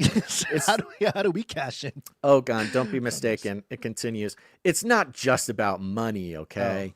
It's about power. His administration, no No capitalization. capital H, yeah. His administration is targeting everybody who isn't part of the 1%. Veterans, he's targeting here veterans, kids, seniors, farmers, immigrants, transgender people, and political opponents, all to consolidate power and reward their allies. So anyways, this will give you the vibe, okay? Hands up emoji. The lawlessness, cruelty, and corruption has gone too far. Stop emoji. We need to build a massive, visible national rejection of this crisis. I reject this crisis. Wait a minute. You just said there's a crisis, and now you're telling me you're rejecting the I crisis? reject the crisis. Strong arm emoji. The power is in your hands. Join us. If there's a mobilization in your area, sign up to attend. If not, use this toolkit to host your own. What are your demands? Here's Tell me the your demands. Okay, Yes, here's tell me your the demands. This Let's is go. the specifics. All Our right, let's get down demands. to it, This is for yes. your hosting. This is your messaging. Here's our demands. 1, we demand an end to the billionaire takeover and rampant corruption of the Trump administration. Okay. We demand an end to slashing federal funds for Medicaid, Social Security, and other programs working people rely on. They haven't started slashing Medicaid and Social Security. But we demand they end it now. They are racing towards slashing Medicaid. They haven't slashed anything yet, but we do demand that they stop before they do, I guess. We demand an end to the attacks on immigrants, trans people, and other communities. What about the attacks on Tesla owners? What about those attacks? Those aren't real people. Those are just bots. What attacks? So anyways, you see it's so vague, it's so empty, it's just like they're just trying to fill the page. It's all emotions, there's no specifics, it's very illogical, it just doesn't make any sense. But that doesn't matter, Gons, because that's not what protesting's all about. Protestations, it's just all about everybody coming together and taking over the world for the little guy. The young, the old, the immigrant, everybody gets to participate in this. I had a friend. I'm looking at the host resources and the messaging. The messaging is so incredible. So funny. I wasn't going to read it, but if you want to read it, you can. I'll read a little bit. A key component of success for your event is a clear, direct message. True, it is true. You got to have good messaging. Hands off is a rejection of the corruption, lawlessness, and predatory politics of the Trump-Musk administration. Yeah. What happened to Vance? How come he doesn't get any play? Poor Vance. Vance doesn't even appear on this. Maybe they like Vance. Maybe Hands Off likes Vance. Your speakers and visuals should all reflect this. Some of the key messages to communicate are, 1, these are our services, our jobs, our dollars. Okay, yada, yada, yada. They're coming for all of us. Yes, they're coming for all of us. No matter what issues matter to you, you have a dog in this fight. This thing you hold precious, the things you hold precious are absolutely on the chopping block for Trump, Musk, and Congress. Wait a minute. Hold on. I mean, the messaging's right there. It doesn't matter. They're coming for all of us. No matter what issues matter to you. No, it doesn't matter. What are we protesting against? I don't know. What do you care about? I don't know. I'm pro-life. Well, okay, you can't participate, but doesn't matter what you like. You like Legos? They're coming for your Legos. What do you like going for a brisk walk in the morning? Oh, they're coming for you. Anything that you hold dear is on. The things you hold precious are absolutely on the chopping block. Can you name one, please? Just name one. It doesn't matter. We have the power. This fight is just beginning. We are mobilizing to jumpstart the opposition. Together, we have the power to stop this takeover. The takeover it's called is an election. So over. It's called an so election. Over. And then this cannot be business as usual. But you just said... Oh, yeah, that was my favorite, too. This cannot be business as usual. We are facing an... What do you mean, cannot be... That's what the tariffs are. The business as usual is Biden. Business as usual is Kamala. What do you mean? Trump is not business as usual. That's why you hate him, is because he's not. What do you mean? You want the status quo of corruption in government? You want business as usual with 120-year-olds having their social security numbers used for people to vote? What do you... It's doublespeak is what this is. It is. It's pure doublespeak. They want the status quo. They want to go back to business as usual. They do not like this new business. This illegal power grab. I don't know what laws are being broken by Trump and Elon, but the whole apparently thing it's is all pure illegal. doublespeak. So it's pure doublespeak. Now, here's the thing. I had a trusted boots on the ground in Oregon, in Portland. Ooh, and I was okay. looking at the map, and I go, oh, I mean, of course there's going to be one in Portland. And so I look up there, I find it. There's like 10 of them in Portland. Like they couldn't, the groups couldn't get together and like do one big one, apparently. Like there's 10 of them all over the city. Decentralization, baby. Yeah, right. And so I tell my contact, like, hey, there's these things. Watch out. Like, you know, let me know what you see. And so they got on a little scooter. It's Portland. Come on. You take a little scooter around. They got on a scooter and went down there. They took a look and they said, oh, it's mostly just like drum circles and, you know, it's kind of low energy. They say it's low energy. It's, and they go, it's kind of, how do I say this politely? Neoliberal? I'm like, neoliberal? Neoliberal. Yeah. Like, it's not like the Black Lives Matter protests. Like, it's not, there's no energy. There's no, like, the chanting is quiet and only lasts like a couple times. Kind of neoliberal. I'm like, what do you mean neoliberal? You mean like boomer? They say, yes, it's all boomers. It's all boomers. That's neoliberal? Huh. Yeah, because, you know, it's like the Hillary Clinton crowd. It's like the 60-year-old environmentalist vegan ladies. It's teachers. You know the type. It's the liberal boomers. And this person goes, yeah, you just look over the crowd and it's all gray hair. It's all gray hair. It's really weird. And they're not really like, you know, their chants are just kind of like weak. They kind of just ambling around. I mean, God, look, I love the boomers. I love our boomers. I mean, right. don't down the system. And one thing that my contact said that we'll hear in a video somebody else noticed was in listening to the conversations, there was a lot of talk of like, this is like the 60s.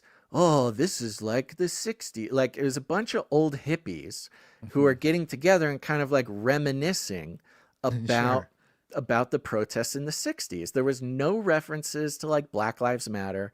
There was no references to like, you know, Palestine or anything. It was all this just kind of like general hippie kind of boomer vibe. And I go, wow, that's very interesting. And then the next day, I go on X and I see post after post after post after post of what are all these boomers doing out here? What's up with all the gray hair? And gosh, if it ain't true. You look at all the videos, all the pictures, it's all your first grade teachers. Speaking as a millennial here, it's all the parents, it's all the boomers, it's all the gray hairs, and God bless them, they had some free time on Saturday.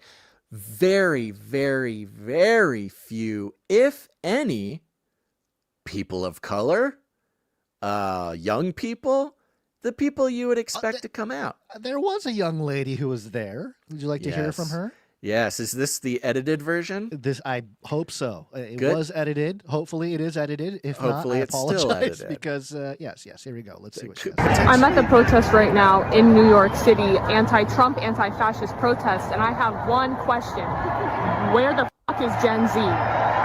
These people are cheering, they're talking like it's just the 60s, it's just like the 60s, and they're having conversations and walking slowly. There's no fight here, there's no youth here. It's all 30-somethings and their children, and then seniors, and God bless everybody who showed up today. Hey, wait a second.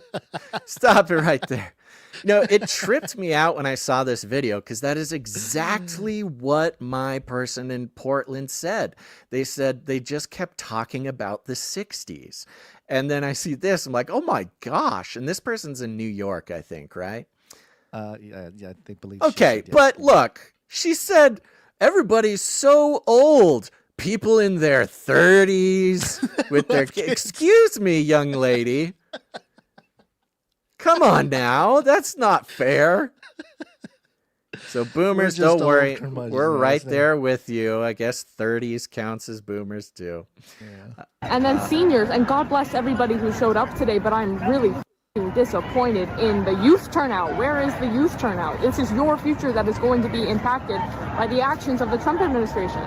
And it's really this easy to show up in numbers and show your government that they're outnumbered. That is the point of a protest, to show that your government, that they are outnumbered. And another way to show the government you're outnumbered is to, be armed. It's called the Second Amendment. Second Amendment actually helps out. You don't have to necessarily protest in the streets. Now, this young gal, she's wearing the headscarf. What is it called?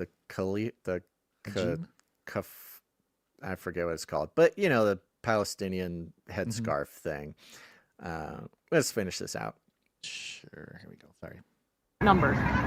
And if Trump leads you to believe that protesting does nothing, then this is what we get. We get a crowd of 30-somethings and their children and seniors, and barely any teenagers. Barely any teenagers ever. Like, these, oh my God. I can't even. Like, where are you going if you're not going to the protest right now? Playing video games. Where are you going if you're not going to the protest? Going out, right running outside, touching grass, playing, sports. They're not buying it. The young people are not buying it this time. I mean, even you go back to, look, we're not the only ones who can read the Hands Off website and be like, what? None of this, what?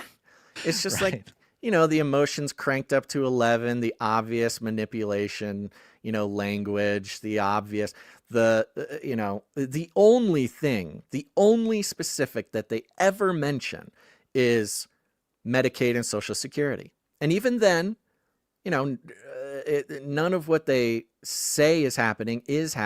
And they can only say like things might happen or they're racing towards this happening or whatever. Teenagers, even young people in their 20s, heck, people in their 30s, we know that we are not going to get Social Security. That is not, the system is not working out. It's especially not going to work if, Elon or whatever, Doge doesn't get things under control, or at least attempts to get things under control. Every serious economist on earth will tell you that at the current rate, Social Security ends in like 7 years or something like that. Right. So yeah, you're not going to get the Black Lives Matter, young people, whatever. They're just not buying it over your mysterious threats to Medicaid and Social Security. What's also what she doesn't realize is, a lot of the old folks there, the big transfer of wealth coming to the younger generation is going to come from the boomers passing away. Right. And so all the people protesting here, they're kind of, in a way, they're kind of like, hey, we want to preserve our capital for the next generation. I mean, that's exactly it.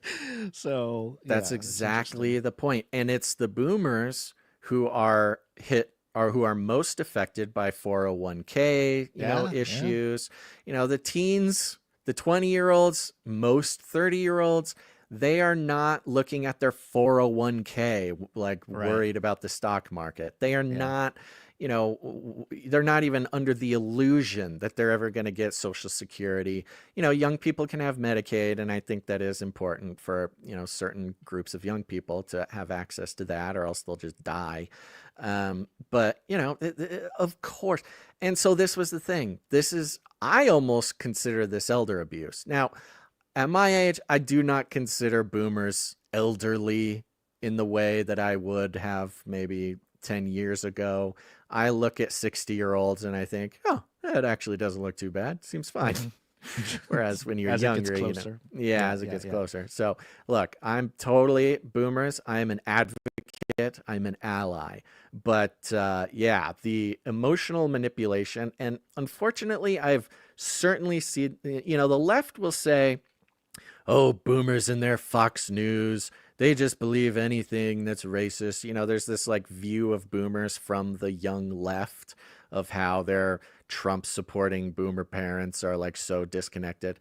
For me, a boomer in my life is primarily a sort of loopy neoliberal Hillary Clinton supporter, like Bill Clinton NAFTA lover, like, 1990s Save the Whales vegan. Like there's a huge portion of the boomers who are, that way, and they are being mobilized in a way we have not seen. And part of me thinks the system, the young people through Black Lives Matter, through Palestinian protests, like they already did their thing and they're tired and they're not going to come out for nonsense. They're worried about, when they come out, it's for like specifics, like, police brutality on George Floyd, or, dead Palestinian children. That is activating the young people.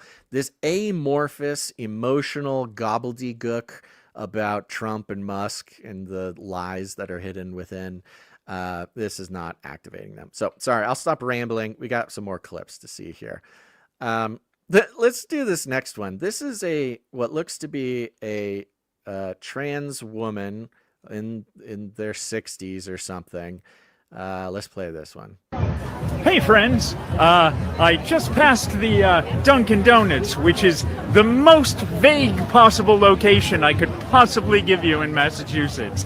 But besides being near a Dunkin' Donuts, which places me somewhere in Massachusetts, I mentioned I'm at the Hands Off Boston March, and it is the slowest march I have ever been in. Woo! And I could not be more happy about that, because that means that the streets between the park and City Hall are entirely filled with people who are here because they're very angry about what's going on, about Trump. Okay. I mean, I'll skip over your kind of cute, mysterious in a Dunkin' Donuts. You don't know which Dunkin' Donuts. Oh, it's the Dunkin' Donuts between City Hall and this other street. So we know exactly where this. Now, by the way, pink hair, pink eyebrows. Yes. Pink, everything. Raincoat actually. or something, Raincoat, pink glasses. This guy is really laying it on thick. Guy, here. how dare you? How dare And what I loved was this is the slowest march I have ever seen. And I'm glad it's slow. Yeah, it's not slow because it's crowded. It's slow because it's boomers. They're not running around throwing bricks. They're slow because they're taking it easy, talking about the 60s and saving the whales.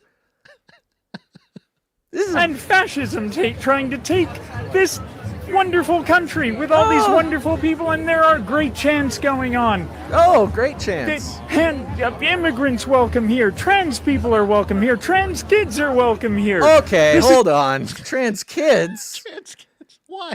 Come on. Hey, maybe the other lady needs to come to this rally. I mean, all the people are here at this one, apparently. yeah. She was really upset the young people weren't around. Maybe it's all the just young trans kids walking around.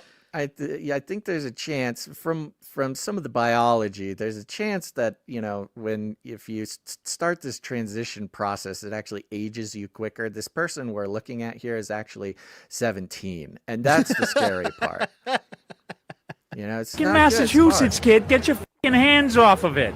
All right, I'll say hi some more later if I can manage to post this. If I can manage to post happening. this is freaking me clearly out. managed to post it. Thank you very much. Well, why is everyone dropping their mouths? Are Lots so of cursing. The cursing has increased exponentially. So thank you for cutting that out. All right, now. of course, people are noticing all sorts of things about these hands-off protests. We'll go through a few of them. One of them is, as we saw during the Kamala campaign, we're told that there are rallies going on around the world, London, Australia, all over the place. Oh, which should is we? Maybe weird. we should put the CNN article or just read parts of it just to, since you brought that up. I don't know. Oh, sure. Just to set it up, because CNN has the headline, "Hands off protesters across U.S. rally against President Donald Trump and Elon Musk." This came out on the 6th, and it says scores of people took part in protests. Scores of people took part in protests against President Donald Trump and Elon Musk across all 50 states and globally on Saturday, organized by a pro-democracy movement in response to what they call a, quote, hostile takeover and attack on American rights and freedoms. Over 1,400 hands-off mass action protests were held at state capitals, federal buildings, congressional offices, Social Security headquarters, parks, and city halls throughout the entire nation. Anywhere, quote, we can make sure they hear us, organizers said. Hands-off demands, quote, an end to this billionaire power grab. And it's there's a little quote. I'm going to skip it. Nearly 600,000 people had signed up to events, to attend the events, some of which took place in major cities like London and Paris. I thought it was, I know they said globally, but 600,000 includes the whole world? According to Indivisible, one of the organizations leading the movement in collaboration with the nationwide coalition. CNN has not been able to independently verify how many people attended Saturday's demonstrations. Oh. But hands-off organizers say that millions, in quotes, of people turned up from coast to coast. Sure, yes. 600,000 people worldwide signed up, but millions showed up. And well, the organizers, you got to trust the organizers, of course. Yes. Pump it's those an numbers. Add a unstoppable couple force. zeros. The headlines are amazing too. You just do a little search. The headlines are unprecedented turnout, huge show of force. It's just like if you're just reading the headlines, or I guess even the whole articles, you're like, oh my gosh, the whole world is being taken over by marching boomers with pink hair. Right. Okay. So let's go back to this clip here of the guy noticing a couple things. So first, successful, and I've seen this all over the news. I want to point out a couple things here because this is a fake video that came out of News First out of Australia. First off, I want to point out to you guys up here, just a moment. I want you guys to take a moment and take a look at the flags. How many times have you noticed that flags fly opposite directions? Imagine that one. Flags flying opposite directions. Where have we seen this kind of stuff before? Do you guys remember Kamala Harris in front of the plane, at the Air Force One? You know, just so happens flags are flying different directions. The wind's just different. What they've done is they actually cut this. Now I want you guys to look at the vehicles. Look at this. It's the identical vehicles. What they've done is they've looped the clip. And I'm not even good at this shit, guys. This is just obvious right here. All righty? What they've done is they filtered and cut and filled. This is actually really a joke. So your whole hands-off thing, there ain't nothing like this out there, guys. So everybody, you know what? I just want to again show. Good job censoring that one. Yeah. He's got a little. He's very free with his words, but yeah. So a lot of AI clips coming out, a lot of doctor clips showing these huge, things, and some strange anomalies showing up in a bunch of the videos. Yeah, no surprises there. Yeah. I did show some of these pictures earlier, Basil, but you can talk about them. Just a bunch of gray hairs, bunch of white ladies, bunch of white liberal ladies. I guess there's one black lady right there. That's good. Diversity is our strength. Go to the next one. Yeah, this is the bus. Yeah, the bus of the guy, the cacistocracy guy. Lots and lots of videos of boomers getting on buses and coming off of buses and riding buses. A lot of bus. They mobilized all the people in old folks' homes to do something. We're going on a field trip. But it's a protest. It's like the 60s. You know, that's kind of what it looks like. Ageist Gons. No, I'm not saying that I'm pro doing that. I'm saying I that's, guess boomer goes up to plus, like 60 75 or 80 now at this point. Yeah, I get it. I mean, senior living starts at 55, doesn't it? Yeah. Boy, you're almost ready there. I'm almost But there. yes, Yeah. in that photo you just showed, it showed a sign with this word on it. And this word, this is the new keyword, okay? It's starting to pop up a lot of places. Kakistocracy. Kakistocracy. Kakistocracy. And you go through all these photos and videos. This word has shown up everywhere. And I'm looking at this going like, what the heck is this word? Like when you first see it, it looks like Kekistocracy, K-E-K. Right, which the is meme. The meme. Yes, which is a meme word, Pepe meme magic phrase, K-E-K. It's the ancient Egyptian frog god of chaos and tomfoolery, which, goes into the whole meme magic theory.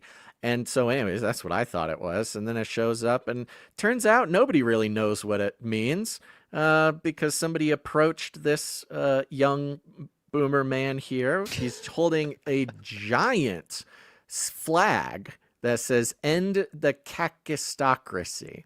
It's a black flag that has the white lettering and the Kakistocracy. It's almost like an ISIS flag repurposed. Yeah. All right, here we go. Let's see. And what brings you out here today? What doesn't?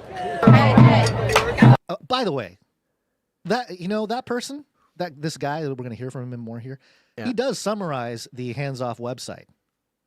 Like what brings you out today? Right. What yes. doesn't? Like just everything. Like that kind of. Yeah, no, that's a great point. You'll see this a lot with the different interviews. We really only have this guy who's in the age group for an interview. We have another one. But every single sort of man on the street interview that we can find, it's kind of the same as the website. Just like, oh, he's a fascist. Oh, yeah, why? What is he doing? Well, it's a power grab. Okay, all right. What do you mean? How do you say? You know. I don't have to say it. Okay, all right.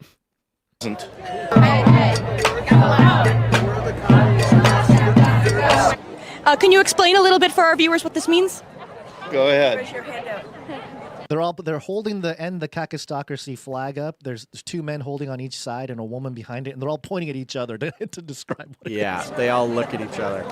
And she says, "Take out your hand out." The man takes out a piece of paper from his pocket, unfolds it. Kakistocracy. Government by the least suitable or competent citizens of a state. Seems to fit, doesn't it? Deep, bro. Deep. So this is one of the many times now we see that people have no idea what they're doing. They emotionally, they know why they're there, but they are not able to articulate it. And that's not the first and only time you'll see somebody take out a piece of paper to explain the sign that they themselves are holding at the protest, where there's words that they don't know how to define. I mean, talk about this psyop in our face. It's just crazy. Over-socialized, underinformed, and to a degree, this is elder abuse, I'd say. It is, I mean, this is abusive. Yeah. All right. Now, kakistocracy, basically what he said there, but it comes from the Greek word kakistos, worst, and then kratia, rule or power. So rule of the worst. A word that I had never heard of. I've never really heard of it either, but it's got that Greek root. Yeah, I wonder if it was like if they just made it up or something. I don't know. It looks like it comes from the 1700s was the first time it was used, or the 17th century. I apologize. Now, Gons, it's enough. It's enough ragging on the boomers. It's enough ragging on the old white ladies. Yeah. Okay, we got to get some diversity. Here's a young Asian man. He's a little bit tough to hear, just a little bit. The guy wasn't Speak mic'd up, young man. Those Asians, they mumble. He is very shy, and he's not talking very loud. He is holding a giant orange sign that says, "The fascist Trump regime must go." Big orange sign, "The fascist Trump regime must go." Okay. That's all you want to say? We want to. Yeah, we'll let him speak for himself. Okay. Okay. So what makes Trump a fascist?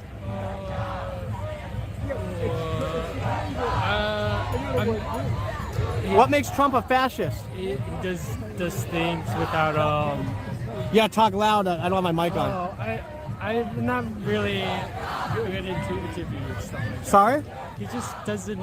He just does everything he wants, and not.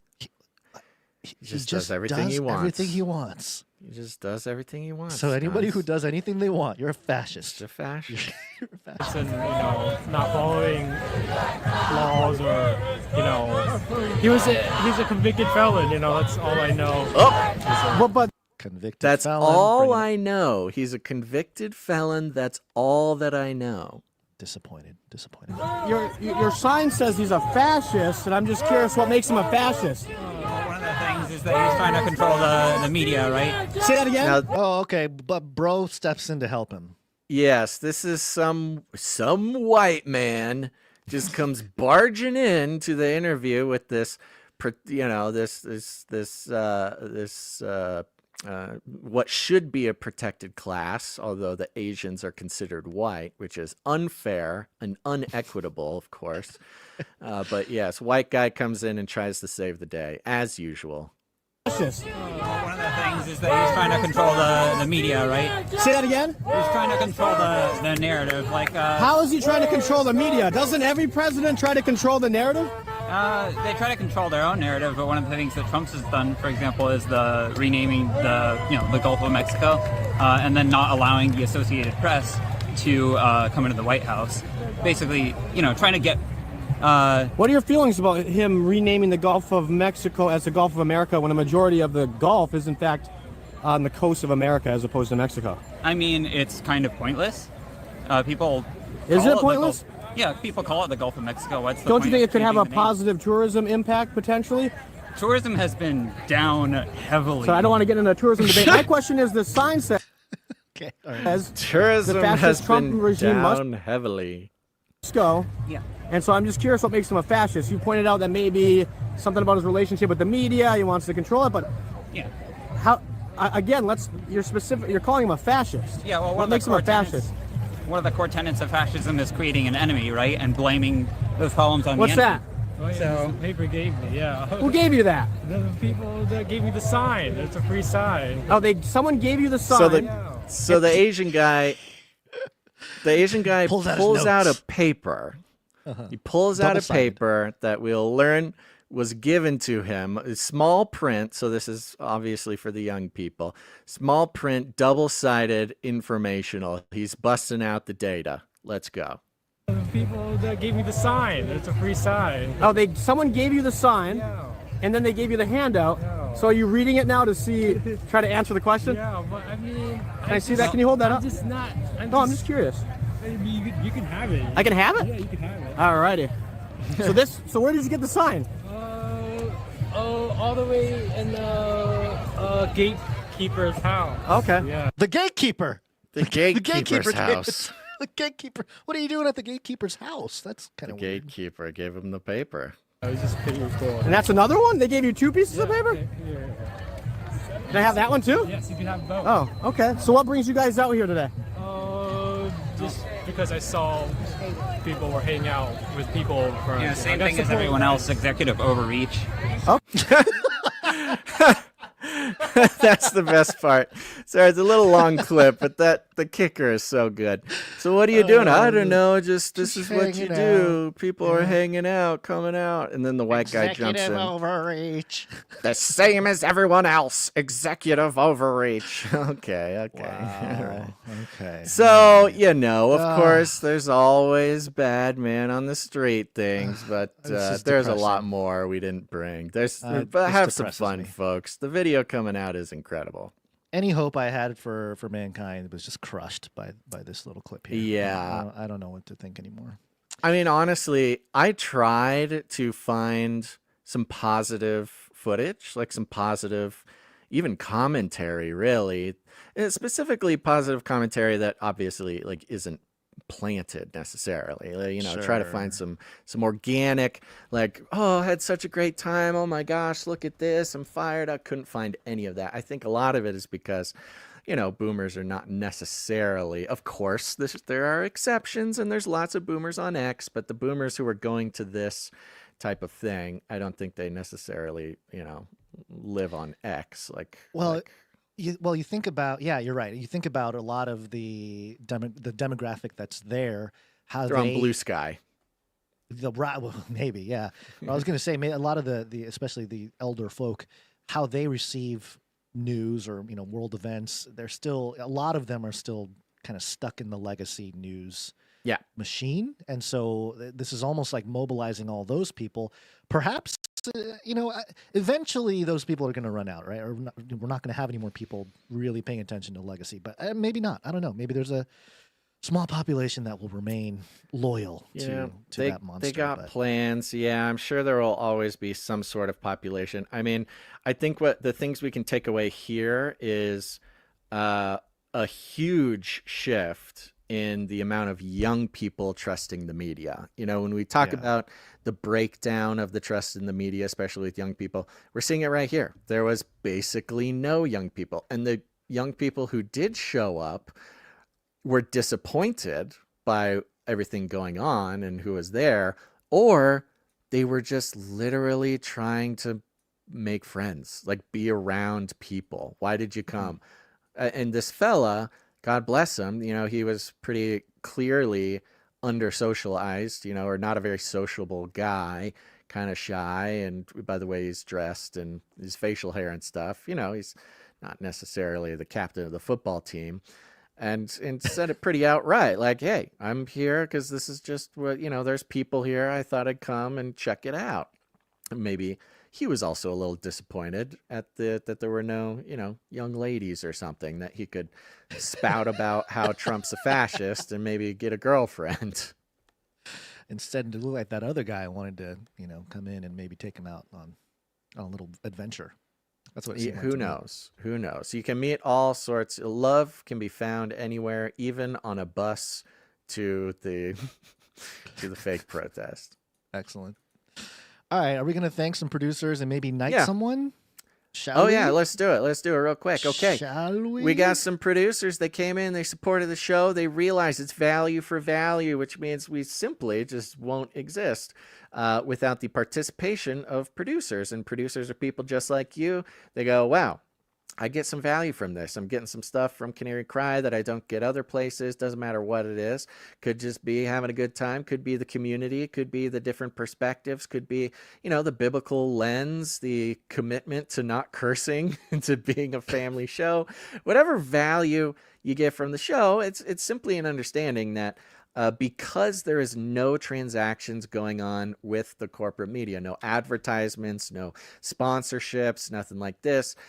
It's a system, the value for value system, that is predicated on the idea that if the value being brought to individual human beings is not enough to keep it alive, there is no necro-capitalistic zombie funding structure where corporations who are getting value from stealing your attention or renting your attention from us, can be used as a reason to keep the show alive. It's in a way, it's the way God intended. It's very, laws of the jungle of independent media. Okay. But it does put, some responsibility on everybody who gets value to put some value back in with your time, your talent, or your treasure. Lots of ways to do it. And not every single person has to produce every single show, but the math works out. If every month or so people took stock and put some value back in, consummate with the value that they get out, that's why we've been able to keep going with this weird, unsustainable, production system. And again, it doesn't have to be money. It's whatever God has given you to bless the world. Maybe you're talented in graphics or whatever, or the computers or spreadsheets. Lord, help us with the spreadsheets.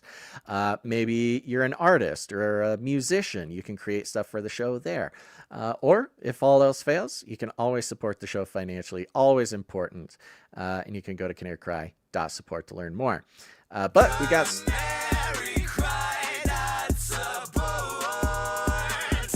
We got some people who came in under the executive producer amount, so we'll thank them here. If you come in over $7.77, that entitles you to have a note read on the show. We got some people coming in, starting with Mr. Sir Marty, Night of the Wrong Timeline. Sir Marty K, Night of the Wrong Timeline. Thank you very much. Yeah, he comes in for 1111. 1111. Okay. Okay. Yeah. Did you have a note? Yes. Did you get the image from Sir Marty K's email? No. Sorry, I should have made a bigger deal about it. You If should wanna have. just- I am. I'll pull it up, and I'm also looking. He double dutied as well today, so he brought some art as well that we Okay. can Great. knock out while we're doing this. But So let me his note just goes see like here. this. Now, this is our resident Denmarkian who has, he's dealing with the tensions between the U.S. and Denmark, and he's doing the right thing by being a good, patriotic Dane. But he comes in here and he says, "Hello, fellas and my fellow Canarians. Trump surely got you liberated from the last of respect the world had for the U.S. at Liberation Day." Low. Yeah, interesting. Kind of interesting. You're saying there's no respect, and yet the EU is coming and making a deal with the tariffs, Marty. You should probably talk to Ursula von der Leyen. As I'm seeing some respect start trickling in.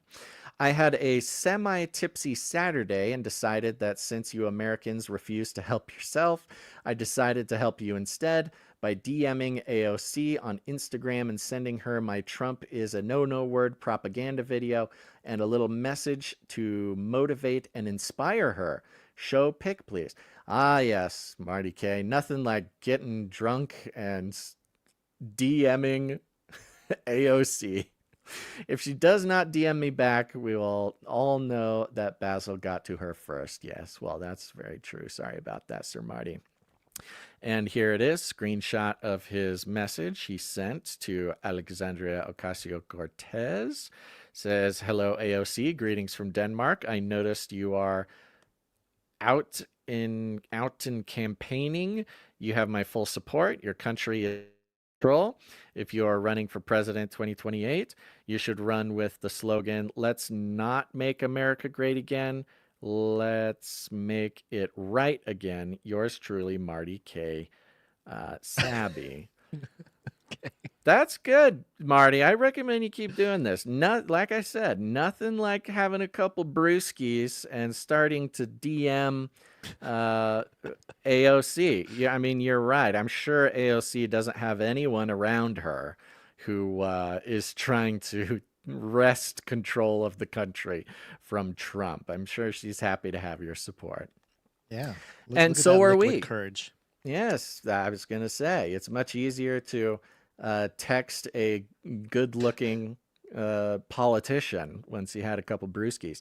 So I'm sure she appreciates your support, and we appreciate your support, Sir Marty. Thank you very Yes. much for the 1111. Thank you, Sir Marty K. We love you. Do you want to 1111? show his art? Was there art? Yes. Oh, yes. Give me 1 second here. Let me situate myself. Actually, it wasn't something to show. It is audio. Okay. And yes, he sent in a note here.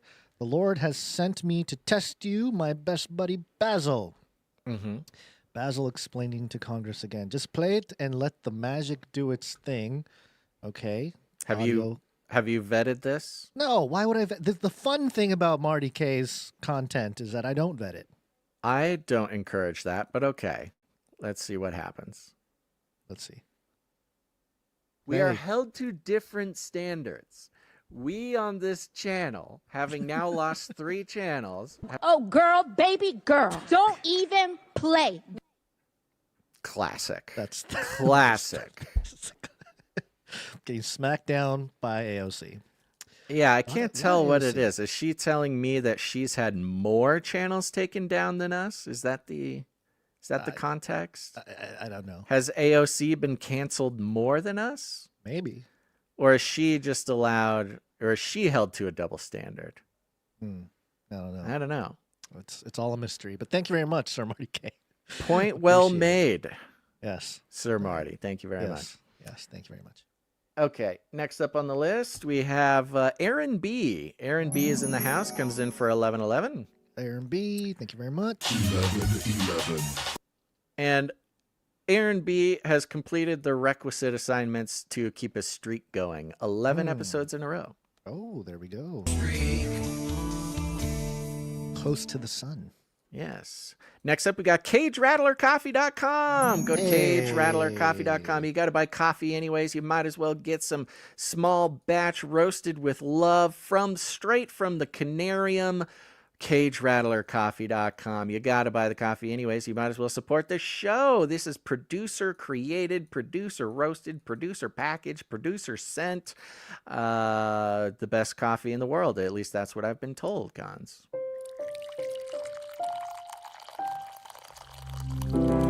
Cage Rattler Coffee, where value for value never tasted so good. That's right. I recommend everybody go get some Cage Rattler coffee, especially if you find if you find it a little bit difficult to support the show in the traditional value for value model. Cage Rattler coffee supports the show on a regular basis. And you can support the show. This is not an advertisement. This is a value for value thing. This is a very special opportunity just for Canarians. Don't tell anybody. It's very secret opportunity. You got your Nephilim Hunter Dark Roast. You got your Emu Wrangler Medium Roast. Gons is holding some up right there. Smell it through the microphone. It's all very fun. All very good. Oh, I think, Delicious. Gons, you probably have some bags you got to send to me, too. I do. I got a big box ready for you. And I noticed Yay. that some of the newer batches have the coffee already ground. Oh, yes. Whereas yeah. before it was the beans. So, Yes, yeah, I believe you can both purchase ground and whole bean, whatever your thing. Yes. So yes, it's we're very grateful for CageRattlerCoffee.com. It's seriously excellent coffee. People are coming back for their second and third orders already, and they just can't get enough of it. CageRattlerCoffee.com. There you go. Boom boom. Next up, we got Elio. Elio, thank you very much, Elio. Elio is back. Elio just took a little bit of a break, but she's back. Thank you very much, Elio. Thank you, Elio. Good to see you. Producer Lucas L signed up for a monthly producership. Thank you very much. L, thank you very much. Yes, appreciate all the monthers.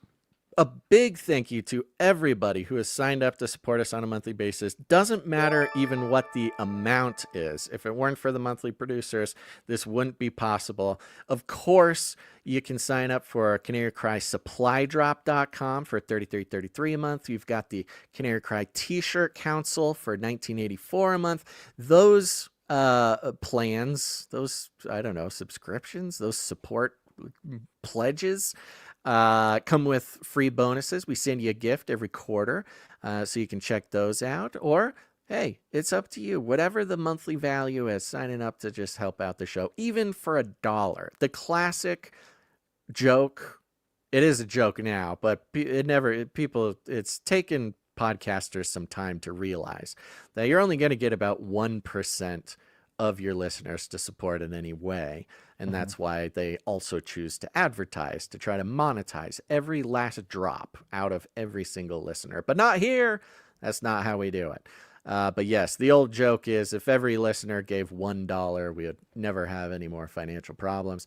That's not going to happen. But you can be one more drop in the bucket to fill the bucket to keep the show going. Canary Cry support has you can just choose your own adventure there. So thank you, Lucas. Thank you, Lucas.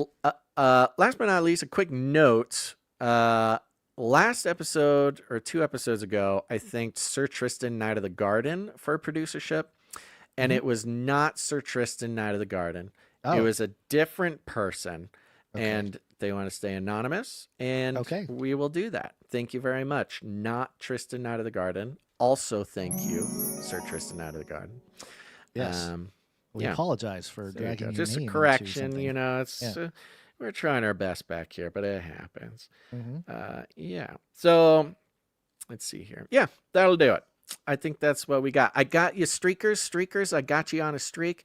We're going to save you for Wednesday to save some time today, but I got you. I'm counting you. I thank you very much.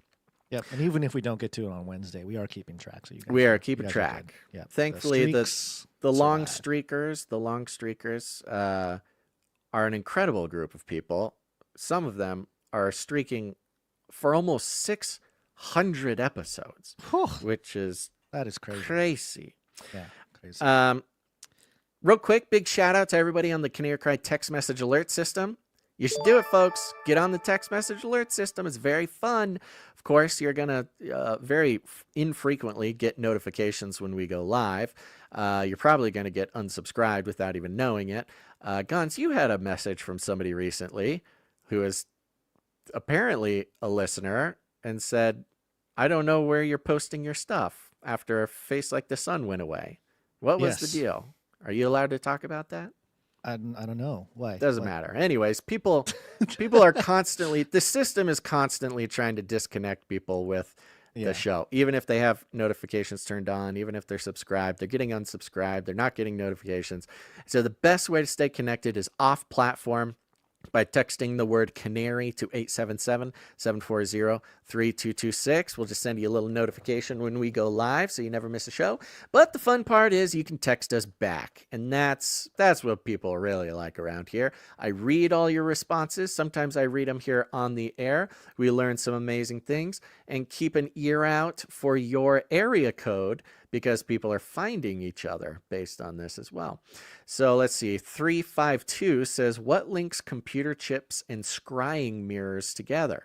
In reference to a couple of Canary Cry Clubhouse episodes ago. Why the element silicon, of course, or more specifically, the chemical compound silica dioxide, SiO2, keep calm and carry on. Well, thank you very much. 352. We've got a scientist in the house. There you go. 214 says, catch you on the potty. God bless Sir Dylan, Baron of the Wailing Avian. Thank you, Sir Dylan. Thank you, Sir Dylan. Let's see here. 612 says, have a great show. The real Tim P. Oh, it's Tim Pool. Sorry, I cannot listen live, but always catch the podcast. For some reason, Apple Podcasts are not showing me the call-in shows lately. Yes. Well, yes. This past week was a little bit of a disaster when it came to publishing it. Publishing the RSS. Fault. That's my fault. Podcasters. Well, hold up. I'm not going to take full responsibility. Oh, you never do? Because, well, I'm just, if I'm not handed the right kind of wood. There was a 4-minute, 4-minute lapse in guest audio. Was it only 4 minutes? Yeah, I think it was about 4 minutes. I thought you told me the whole thing was missing. That's why I didn't even. No. Oh, okay. You need to go back and look. It's just about 4 minutes of the first caller. So was last week still not up? No, it's not. Gonzo. Come on now. Okay, we'll get that up for you. You'll have multiple. I'll get it up tonight. Yes, people love that show. You gotta. It's a part of the. The family now. I know. You told me. Look, I got scared. Okay. Do we need a different? Should we look for editors? This never works. We never find people to help us edit audio. But we could do that if we need. Wouldn't be the worst thing. Well, if there's anybody out there who's semi-proficient at editing audio, maybe you can help us out. 250 says, wishing you had more on Spotify. Are we not posting on Spotify anymore, Gons? I don't know. I don't check. We should be. What happened to the Spotify? I don't know.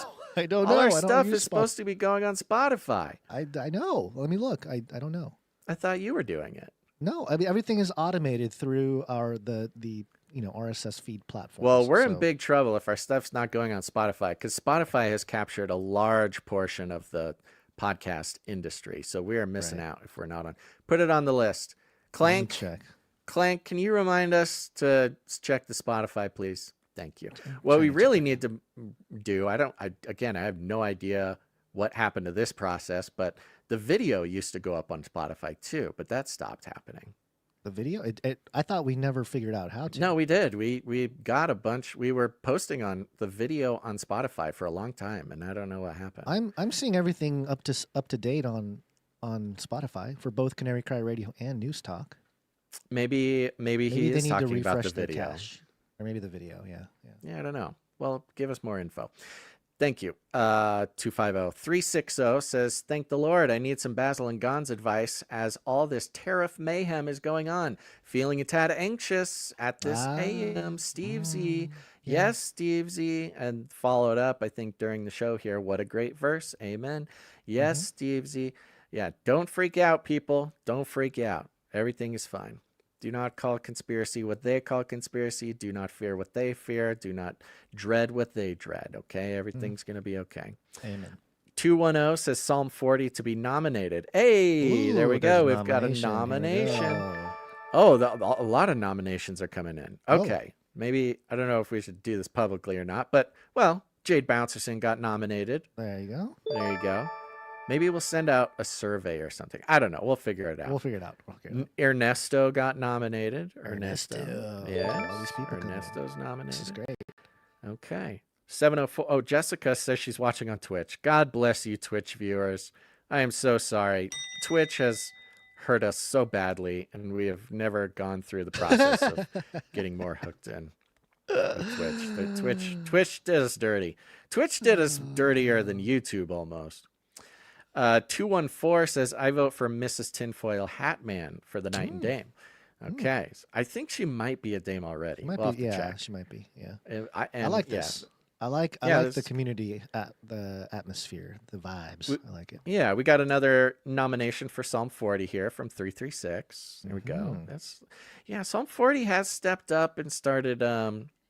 He's calling in, right? And he's a mod. Yes, he's calling in almost every week, and he's also a mod on the Discord. Yeah. So Psalm 40 is a shoe-in. Okay. Yeah. All right. Nominations are still open, and we will take it from there. Yep. Let's see here. Two more here. 678 says, no PANICAN at the disco. Hey, somebody... See, the episode... Basil? See? The episode was almost named PANICAN at the Disco, but if we named it that, which nobody would a small portion of millennials would have gotten the joke, but then 678 wouldn't have been able to make the great joke and take the credit for it. 678, good job. True. God bless you, brothers. We are in it to win it. Godspeed and hold fast on His name. Yes, amen. Amen. Mm-hmm. All right.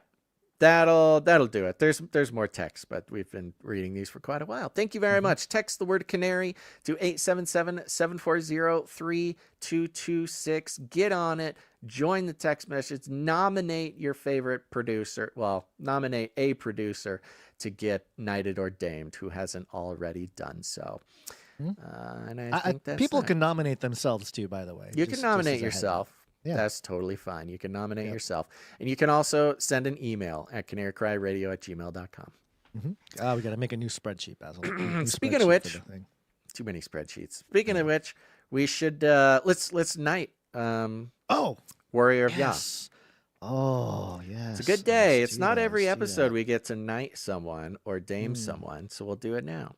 That's true. Okay, so like I said, if you go to canarycrynewstalk.com/roundtable, you can see a list of our knights and dames.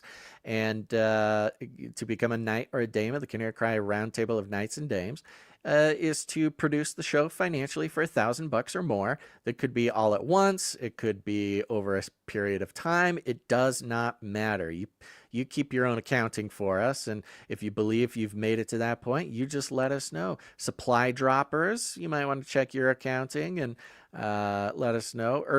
The early supply droppers are definitely made it if you've stuck with it. So just check your PayPal or whatever and let us know. We'd love to do it. You get a special place of honor. You get to get an honorific, either sir or dame. And you get to pick your protectorate as well, much like Warrior of Yah has done. You ready, Guns? Ready. Okay. Oh, there he goes. Here's mine. Shink. That was the long one. Okay, we want to call up Warrior of Yah. Please step forward to the Canary Cry Roundtable of Knights and Dames, where we have a seat for you. Thanks to your generous support in the amount of $1,000 or more, we are proud to pronounce you Sir Torstein, Knight of the Unknown God. Please join us at the Canary Cry Roundtable, where we have the belt of truthful truthiness, the breastplate of righteous righteousness, the custom-fit Birkenstocks to carry forth the gospel of peace, the shield of ferocious faith, the helmet of substantiating salvation, the supernatural sword of the spirit, and, of course, adorable samurai babies, infinitely cute kitties for cuddling. And if you're hungry, we have Fancy Feast wet food, carved Cosmo, the CRISPR cow, and fried wormicorns. Welcome to the Canary Cry Roundtable of Knights and Dames, Sir Torstein, Knight of the Unknown God. And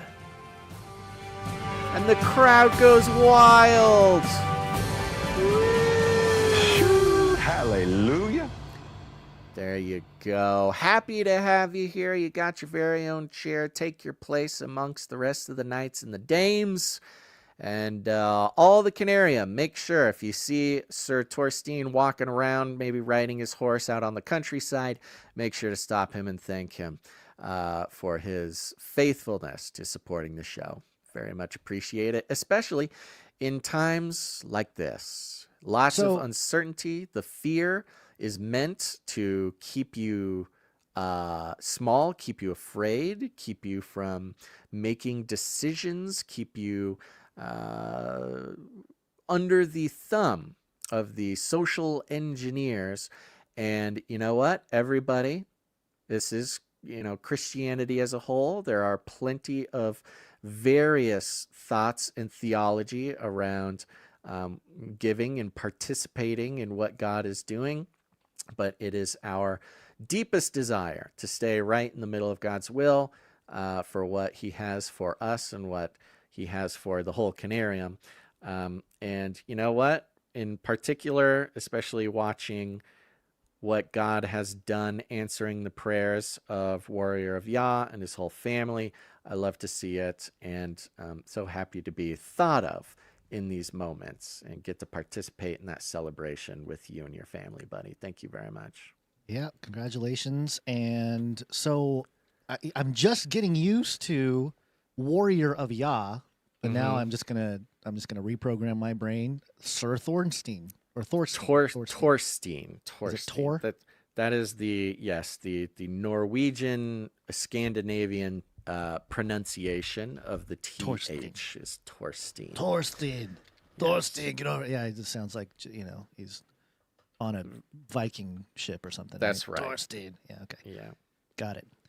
So let me refresh the page of the Knights and Dames real quick, and we should see his name. And I feel like I'm forgetting some people that I'm supposed to put in there, but yeah, if there's any knights or dames that you don't see yourself on the list, sometimes that's why we have to do it live on the show now, because if it gets put off for some other time, it just doesn't get done. So if you are a knight or a dame and you don't see yourself on the list, let us know. We can go check the records. We'll get you back on there. Yep. That's not okay. We had a couple of knightings in episode 824. And 808. Yeah, that's not too bad, not too shabby. The community grows. Yep. All right. Okay. With that, we should probably keep scooting through the news here, Gons. Yeah, let's talk a little CERN.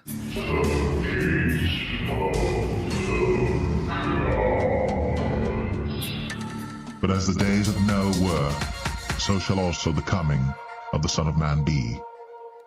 Back in 2018, CERN published a letter of intent for what's called Mathusla. Mathusla, spelled Mathusla. It is described as a dedicated displaced vertex detector above ATLAS or CMS, which are already established colliders at CERN. So it was just a letter of intent at the time. And then in 2020, September, an update to the letter of intent for Mathusla. Search for long-lived particles at the HLLHC. And now, April 2025, you go to Mathusla methuselah-experiment.web.cern.ch, and they have an Catchy. update here. I know, they have an update. The Methuselah experiment. The Methuselah collaboration is working on a revised geometry with reduced size and cost compared to the 100 million benchmark below. This page will be updated accordingly. Methuselah, which stands for Massive Timing Hodoscope for Ultra-Stable Neutral Particles. And, man, they really fudge the acronym there, because the M stands for Massive Timing Hodoscope. I don't know where the A is. So, you know how they do? They bend the rules a little bit on what letters constitute the actual letters for the acronym. But anyway, so they have this is a proposed detector for CERN with the aim of going online with the HLLHC upgrade to the Large Hadron Collider in 2025. So part of this upgrade that's happening this month is this Methuselah layer, which is supposed to help gather more data when it comes to, the Large Hadron Collider and the particles smashing together and, all the things, the origins of the universe, or anything you can imagine there. But of course, this caught my attention because there is a character, Basil, in the Bible, and his name is Methuselah. And it's funny because usually when it comes to a lot of these scientific experiments and these different projects or machines or whatever it may be, you have a lot of occult names, a lot of esoteric names or names from mythology, or, it's usually Greek mythos, Roman, or I haven't really seen a whole lot of Sumerian mythology or anything like that. But now that we're in the days of Noah, it appears that they're going to start really labeling some of these things biblical names or biblical referenced names, or at least Old Testament names. Because Methuselah, of course, in the Bible, is spelled differently, at least in the English there. It's Methuselah. It's Methuselah. And Methuselah in the Bible is actually the son of Enoch, the Enoch that walked with God. That right. Enoch. And was Methuselah not also Noah's father? Noah's grandfather. Yeah, so Methuselah gave birth to... Who was Noah's father? Quiz, hurry. Who knows? I don't know. Because I forget. I forget. Let's see. Who was Noah's dad? I think it was it Lamech? Lamech? Yeah, Lamech. That's it. Lamech. Nice. So yes, Methuselah had Lamech. Lamech had Noah. And part of Methuselah's name has to do with the flood. When he died, it was almost like a signal that the flood was going to come. And what other thing was associated? Methuselah lived for 969 years, which is the longest in the Bible. And talk about the days of Noah. I mean, his name literally means signaled the flood, the end of the entire antediluvian world. So let's see. There's something here. I'm trying to find my notes here because I did have the name Methuselah. Which is relevant because we talk about, as in the days of Noah, God said he would not destroy the world with water, but next time he would destroy it with fire. We look at CERN and how it's messing around with particle physics and potentially opening up black holes or seeding, stars to erupt as they crash these particles against each other. Perhaps it'll open the abyss. As far as potential, antediluvian technology motivated destructions of the planet, CERN is not a suspect in how that not just the planet. Out. But assuming what you mean by planet is a big pancake. The name Methuselah means his death shall bring, or when he dies, it shall be sent. So literally his death was the signal that the flood was upon the world. And yeah, I mean, again, it's like a direct, association with the days of Noah that Jesus talks about in Matthew 24, saying that, as it were in the days of Noah, so shall it be in the coming of the Son of Man. Methuselah being the grandfather of Noah would certainly indicate those as part of the days of Noah. And of course, they're going to name some big experiment, extra, I don't know, data collection detectors at CERN, Methuselah. So what Because is why the not? update that they're moving forward with this, or I think so, yeah. They're integrating this update or this part of this mechanism. You know, it gets really technical, so I didn't want to get into like the minutia of what they're Sure. doing because it's kind of boring, you know, science. But yeah, it's just a couple extra layers, I guess, that go around. but they're the- doing it is the update that it's in They're process. doing it, yeah, they're yeah, they're yeah. they're acting upon their letter of intent.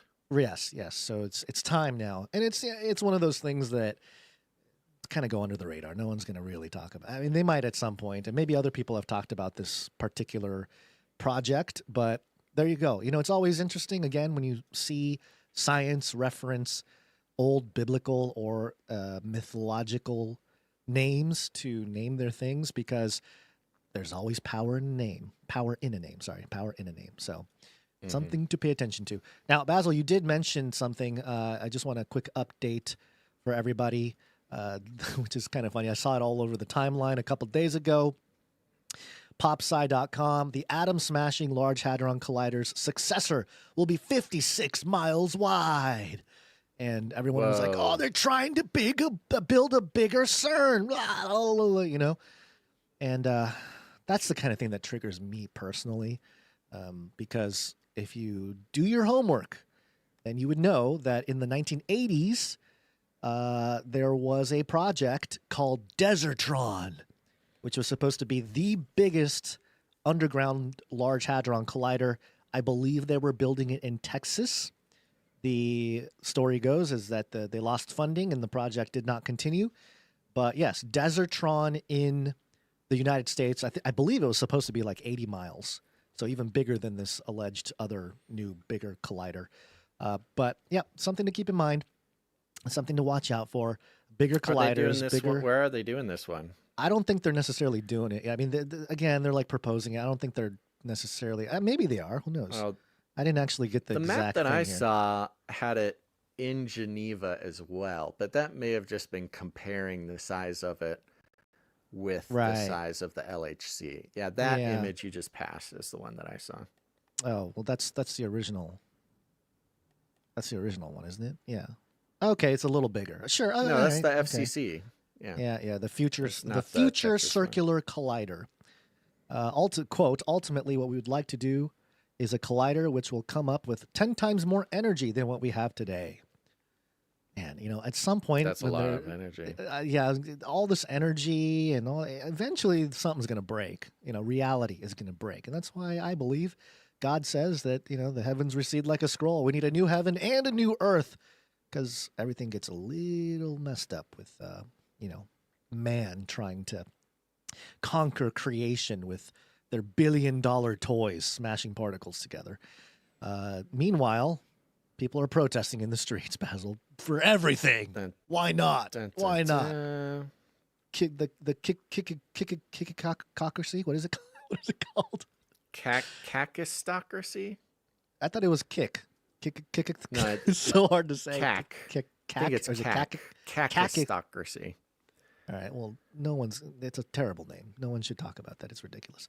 So there you go. Maybe one day Methuselah will, I don't know, open a portal to the abyss. That's when we'll know. And That's when we'll know. That's when we'll know. Yep. Okay. One other topic to cover here, of course, Antarctica. So a new discovery. Antarctica. Clearly in the bottom of our planet. Advanced Antarctica. Climate crisis. Penguins. It's cold, Basil. It's cold. Antarctica, go burn. It's a snowstorm. Antarctica. Ice scientists are penguins. Antarctica, they're opening the abyss. Now, there are a few stories that we're going to touch on, but I feel like we need to start with the best one, Basil. I do want to get this going because, you know, we Okay. talk about the Nephilim penguin out here. We talk about, secret bases in Antarctica, Admiral Byrd. What did he see? We've had all those conversations.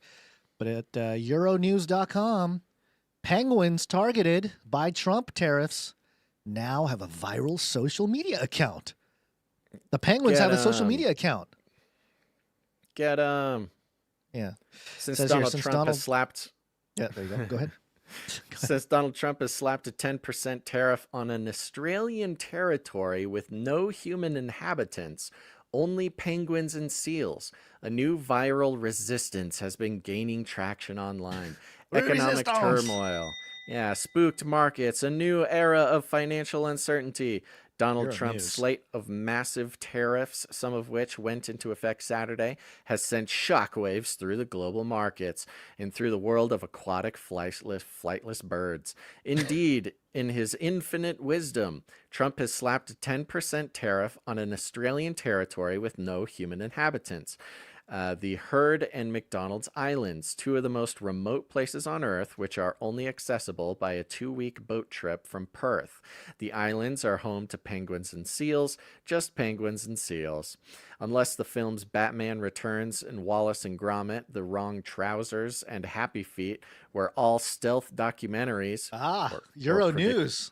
Predictive programming. Knowing Come what on, predictive- learn the lingo. Yeah, learn the lingo. We're pretty sure that penguins are incapable of carrying out exports. As for seals, yes, they're underestimating the penguins' economic success.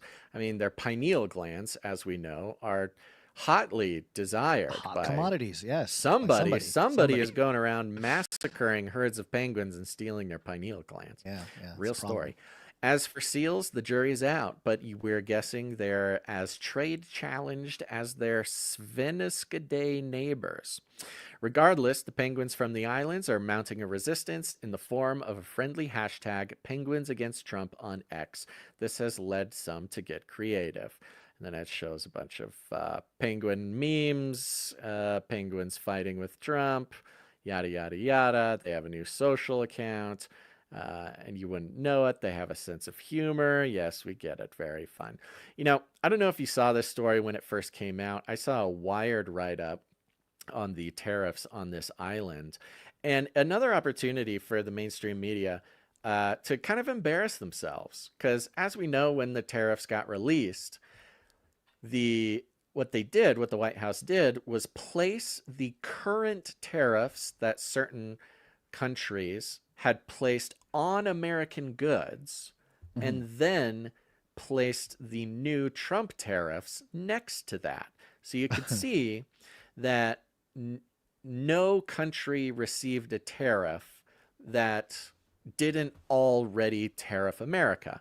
Right. And when these countries had big tariffs on America, 60, 70%, what Trump did was tariff them back only half of what they are tariffing us, as if to say, hey, don't worry, I'm not going to be as mean to you as you are to us. I'm just going to do half, okay? And this freaked everybody out. And Wired and plenty of other outlets said, oh, look at this, he's so stupid. He's tariffing this island with just penguins. What an idiot. Well, if you look, that island actually has a tariff against America. The island is controlled by Australia. And to sell American items on that island to deliver them, whatever, they had a 10% tariff on American goods. So the penguins are tariffing America. We just tariffed them back. It's just like the whole thing wrapped up in one. And you might think, well, that's kind of silly. What do you mean the penguins are tariffing? No. Yes, there are no permanent inhabitants on the island, but there are large fishery operations off the island where they do fish and import-export material, if not to the island's, official water ways or whatever. So the penguins were tariffing us, the fisheries rather, were tariffing America. And so we're just tariffing those fisheries and those penguins back. I mean, what's the big deal? Tariffs, penguins don't get a break, okay? I don't know what this assumption is that Euro News has, that we shouldn't be taxing the penguins. They're tariffing us, we tariff them just because they're cute and cuddly and are funny and shouldn't exist as animals and are most likely either extraterrestrials or the abominable offspring of angels and human women creating a Nephilim species who are then disembodied and become demons and hunt around this material realm for a body to inhabit.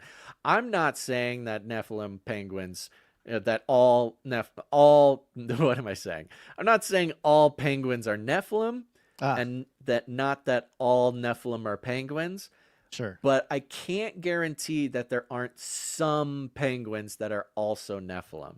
And if there are penguins putting tariffs on U.S. goods, they deserve to pay just as much like everybody else. They don't get a break. Mm-hmm. Well, they better be careful because, whoever is the controller of the whole situation, they might be pro or anti-penguin. I mean, maybe there are Nephilim penguins trying to go after the natural penguins made after its own kind, and there's a war. Exactly. A tale as old as time, we might be thinking, oh, it's the Chinese who are hunting the penguins and stealing their pineal glands, leaving huge bloodbaths of penguin bodies. This is a true story, folks. Listen to the show. But, if history repeats itself or at least rhymes, there's a good chance that there is a small elite predatory class of Nephilim penguins who are hunting their own and making billions of dollars by selling the penguin pineal glands on the black market to, the rest of their predatory elite buddies for sick and twisted purposes. I don't know. I'm just asking the questions, folks. Yeah. Well, if you're an Iranian, especially if you're part of the Iranian government, going to Antarctica is not a good idea. According to news.az, Iran's president fires deputy over luxury cruise in Antarctica. Oh, no. Yeah. High-ranking Iranian official was dismissed by President Masoud Pezeshkian due to an expensive holiday trip to Antarctica, according to Iran's news agency on Saturday. Shahram Dabiri, the president's deputy for parliamentary affairs, was seen in a photo shared on social media alongside a woman identified as his wife, standing near the Plancius cruise ship, which caused outrage in Iran, News AZ reports, citing foreign media. The Dutch-flagged vessel has offered luxury expeditions to Antarctica since 2009, with one agency pricing an 8-day trip at about $4,500 a person. Iran is in a state of economic crisis and hyperinflation. Quote, in a context where economic pressure on the population remains high, expensive leisure trips by officials, even if paid out of their own pocket, are neither defensible nor justifiable, the Iranian president wrote in a letter published on Saturday. This is kind of like how Newsom was seen at the French Laundry, except, there are no consequences for that other than people being mad on social media. In Iran, you do something like that, you're out. This is bad PR. You're out. Yeah, did I miss it? Did I miss what the big deal is? Is it just an affront to No, Iran's in a state. They're in a state of economic crisis and hyperinflation. It doesn't help the narrative if your deputy for parliamentary affairs is going on a cruise ship to Antarctica, to the great white desert. Yeah, the optics. It's an optics thing. He should have just said it was a spy mission, He should. That's what he should have said. Yes, I'm researching all the tariffs that are occurring on the penguins. And as Iran trying to fight back on the Western powers, we have to stake our claim in the Great White Desert. Yeah, I don't know. He didn't think fast enough on his toes there. One more story concerning the Antarctic situation here. Aliens. I've noticed this a lot, Basil, the last few days, and I think it's because there was an Antarctica or Arctic flyover. I believe the orbit, an Antarctic orbit by SpaceX. Yes, that was part of it. It says here, and this inspired a few articles over the weekend talking about Antarctica and aliens. There was 3 or 4 of them. I picked this one just because it's Salon.com out of all of the outlets, Salon.com. An icy new map of Antarctica could help direct the search for alien life. Where does life lurk under the ice of Antarctica? The answers keep surprising us. In January, for example, researchers found coral, sponges, and even giant sea spiders some 750 feet under the waves, all suddenly unearthed when a glacier broke free during a Schmidt Ocean Institute voyage. Wow. The find is hardly unusual. In 2021, another team uncovered sponges and other species underneath nearly 3,000 feet of ice in the Filchner-Ronne ice shelf, the first time any living creatures had been discovered there or found there. But with global heating, it's not global warming, it's global heating, okay? With global heating and climate change wreaking havoc on the ice caps in Antarctica, researchers are looking to a new map of the South Polar region to better map global warming changes and their effects on subglacial life. These efforts won't just inform how to protect these fragile ecosystems, they could act as a sort of roadmap for finding alien life on other worlds. Duh! Come on! So every person going to Antarctica, they could just say, we're just looking for aliens. Hello? Which speaks to our Nephilim penguin. Please. Yeah, more money, please. And then talks about the actual bed map 3 map of Antarctica. I don't know. Take a look, Basil. Do you see it? It's kind of the green. Beautiful. Yeah, I know. It's a big old continent. I wonder what ruins lie underneath the ice. What is the green? That's a lot of green. That's the actual landmass. That's what they say, huh? That's what they say. Yeah. But that's not supposed to be like a visual thing. Like that's. Wait, go back down to the legend. What does the legend say? It says bed map reveals new bed site. height above sea level. Okay, all right. So it's not green because it's grass. It's just the elevation. The color of the elevation. Yeah. Got it. Okay. Oh. Yes, of course. This always gets brought up. As we better map isolated and icy areas on Earth, these findings also help inform where life not only can form but thrive. Glacial crusted moons dot our solar system near the giant planets, most famously watery Europa near Jupiter and the fountain-spouting Enceladus near Saturn. I've talked about Europa and Enceladus, both of them, in the occult sense as well, if you look up those names, very much associated with occultism and esotericism and all those things. In October, NASA launched Europa Clipper. We don't need to get into all the stuff there. It's all... whereas once anybody who said anything about like, hey, Antarctica might have something to do with discovering aliens and, maybe a conspiratorial sense or something like that, well, now it's just Salon and all the science coming out is that it's going to help us find,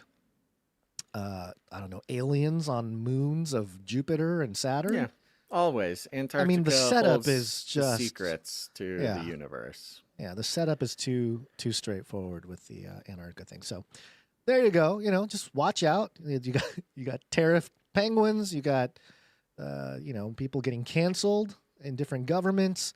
And aliens. It's a very important place. All under ice, all chilling in Antarctica. Very, very important place. Well, there you go, folks. The Canary luxury cruise to Antarctica won't get you fired.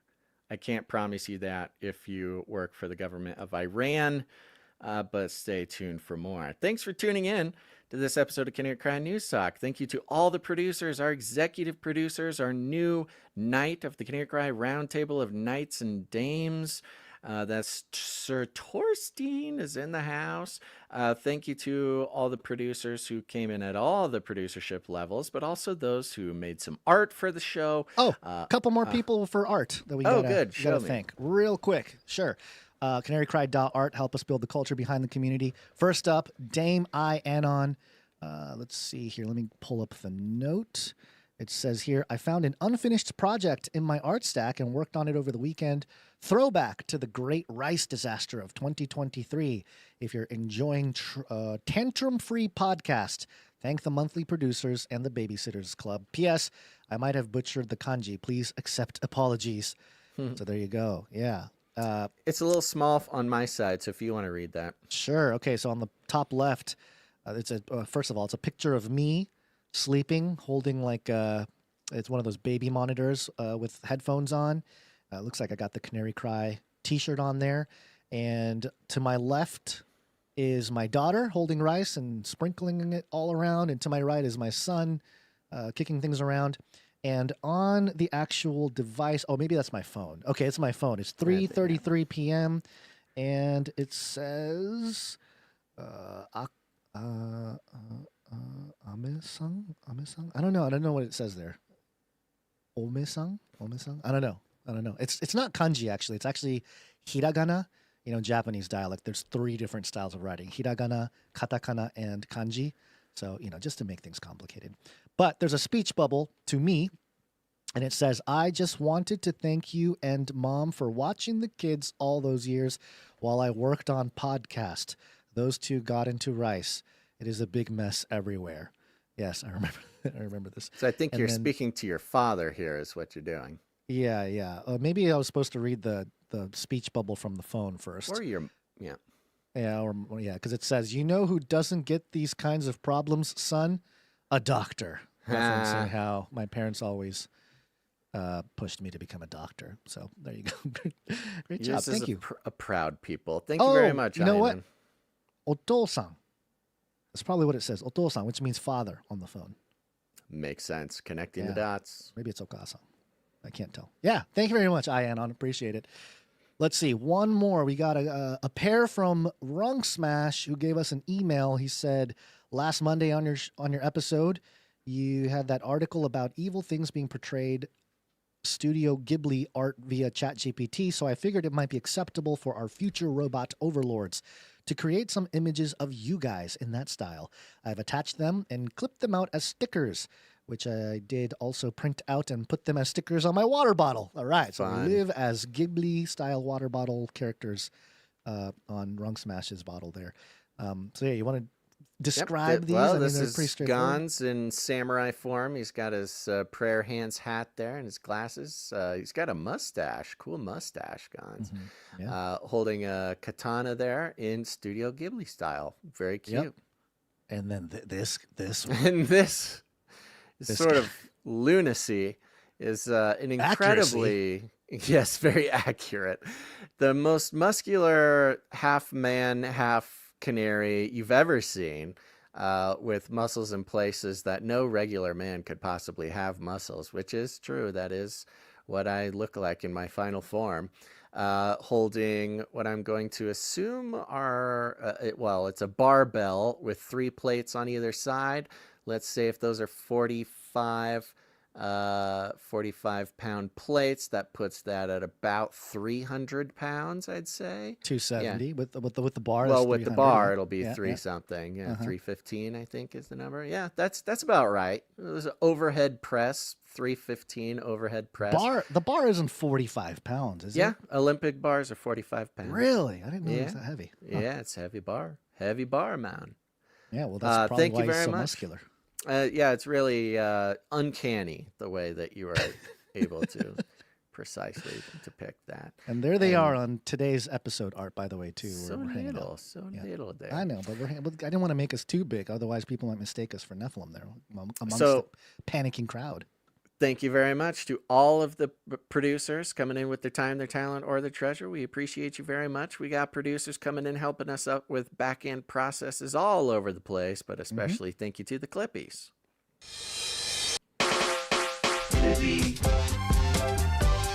Clipping all those videos. Thanks.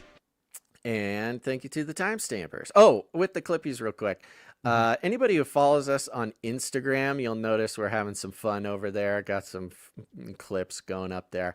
Go follow us on Instagram if you don't already. Just search Canary Cry News Talk. See us there. Help us get some engagement on that stuff. Actually, catching a little heat over there. Just a little bit. Things are picking up, and I give the credit to everybody who follows us already. So if you don't, follow us on Instagram, Canary Cry News Talk, and we're putting up some fun stuff there. Awesome. And of course, thank you to the timestampers. Timestamp, it's hard work. Timestamp. Jade Bouncerson Thank doing the you very timestamps for episode Jade 829. Thank you. Timestamps are very important in a place like this. Appreciate that. And of course, thank you to Jam for the links and also for leading the Telegram. Thank you to Adam42 for heading up the Discord channel. If you're a Telegram or Discord person, please go to, what am I saying? Yes, canarycry.party. You'll see links to join the Telegram or the Discord. Thank you to Joe. Thank you to Clank for everything you do. And big ol' shout out. Thank you to everybody who joined the Canary Cry text message alert system. Go do it. Text Canary to 877-740-3226. There's also a link over at Canary Cry Party to join that way if you'd like. 717 just texted. It says Dame Pocojo, Guardian of the Doves, is missing from the round table. We will add Dame Pocojo to the round table. Thank you. Let me do it. Let me start on that right now so that it does not go missed. This person says it was around episode 800. Well, Clank will actually help pull that up. I think Clank has that data. Okay. If you want to help us find the episode number that Dame Pocojo was named, and you can just update those details. Other than that, don't share the show. Don't you dare share this show with anybody. This show is for you. It's not for them. It's not. The show is for people who deserve it, who find it, who need it. Okay? There's a very secret, special place that you can only listen to this podcast by invitation. If you're listening to this and nobody invited you, you're in big, big trouble. Okay? So you come back here and take your lashings like you deserve. But everybody else, don't worry about it. This is a special little spot. I mean, only the most important, coolest, and smartest, best looking people are allowed to listen or watch this show. So, if you found it or whatever, if there's a very good looking person who you think is good looking enough to watch the show, you can share it with them. But other than that, no, this is very exclusive. Okay. We call it Rattling Cages. And all you got to do is walk right up to him, grab him by the cage, and then you shake it. The end of the world occurred pretty much as we had predicted. I want to shake things up, stir up some controversy, rattle a few cages. Hey, stop that! You'll never silence me. I'm the last angry man, a crusader for the little guy. Leave the bird alone. Never. Rattle a few cages. Rattle a few cages. The human race will have every opportunity to improve. And if they don't? Ask Noah. That's right. Just ask Noah. Guns, any last words? We will see everybody Wednesday, which would be the 100th day of the year. Okay, coming up on 100. Thank you, everybody, for listening. I'm trying to think. Oh, yeah, I don't... no. Yeah, okay. Just a reminder. You can send in your nomination for a producer to be knighted or damed. You can text it to the text message alert system, 877-740-3226. Or you can email it to canarycryradio@gmail.com. Hopefully we'll figure that out and be able to bestow that honor upon somebody on Wednesday. So make sure to come back for that. Alrighty, everybody. Thanks for tuning in to this episode of Canary Cry News Talk. Make sure to tune in next time. But until then, stay outside the cage. We're all gonna die. This is the way. We will hunt you down and make you pay. I will keep you warm and safe in my people's zoo. I love the Great Reset.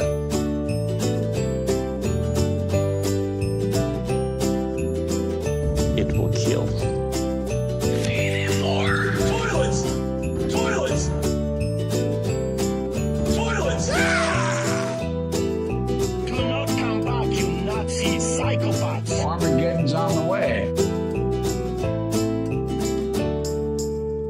Remember, reality is an illusion, the universe is a hologram. Buy gold, buy!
Then I saw the beast and the kings of the earth. They gathered their armies to make war against the one seated on the horse. But the beast was captured, and with it the false prophet. For he has carried out the signs which deceived the people into receiving the mark of the beast and worshipping its image. Therefore these two were thrown alive into the lake of fire. Then I saw an angel holding a great chain. He seized the dragon, who is called Satan, and bound him for 1,000 years. He was thrown into the bottomless pit, and it was sealed over him, so that he might not deceive the nations any longer, until the 1,000 years were ended. Then I saw the souls of those who had been killed for the testimony of Christ, and for the word of God. And I saw those who had not worshipped the beast or its image, and had not received its mark. They rose to life and reigned with Christ for 1,000 years. The rest of the dead did not rise until the 1,000 years were ended. This is the first resurrection. Blessed and holy is the one who shares in the first resurrection. The second death will have no power over them. They will be priests of God and of Christ, and they will reign with him for 1,000 years. When the 1,000 years are ended, Satan will be released from his prison. He will come out to deceive the nations that are at the ends of the earth. He will gather them for the final assault, and their numbers will be as the sand of the sea. They marched across the earth and surrounded the camp of the saints. But fire came down from heaven and consumed them, and the devil who deceived them was thrown into the lake of fire, where the beast and the false prophet were, and there they will be tormented forever. Then, behold, a great white throne, and the one who was upon it made the earth and the sky vanish from his presence. He threw death and Hades into the lake of fire, and anyone whose name was not found in the book of life, he too was thrown into the lake of fire.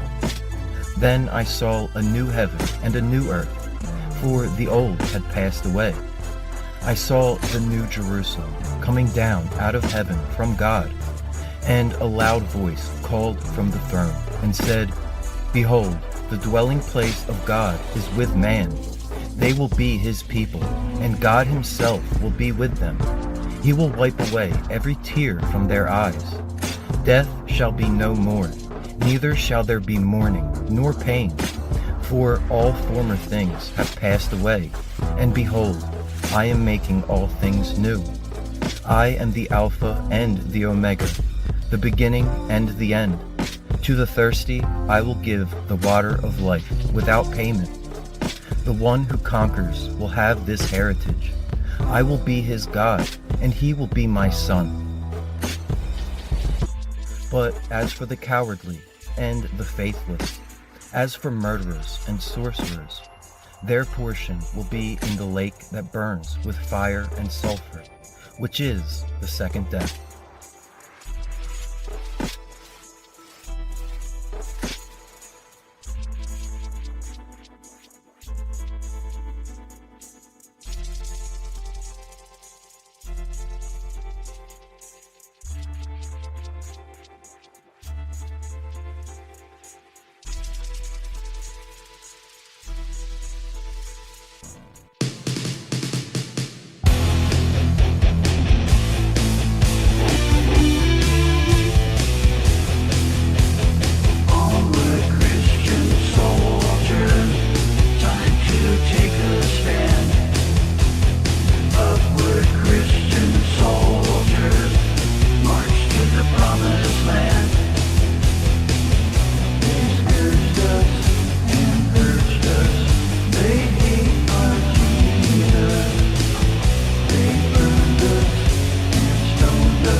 take no money from corporations, commies, or cartels. Canary.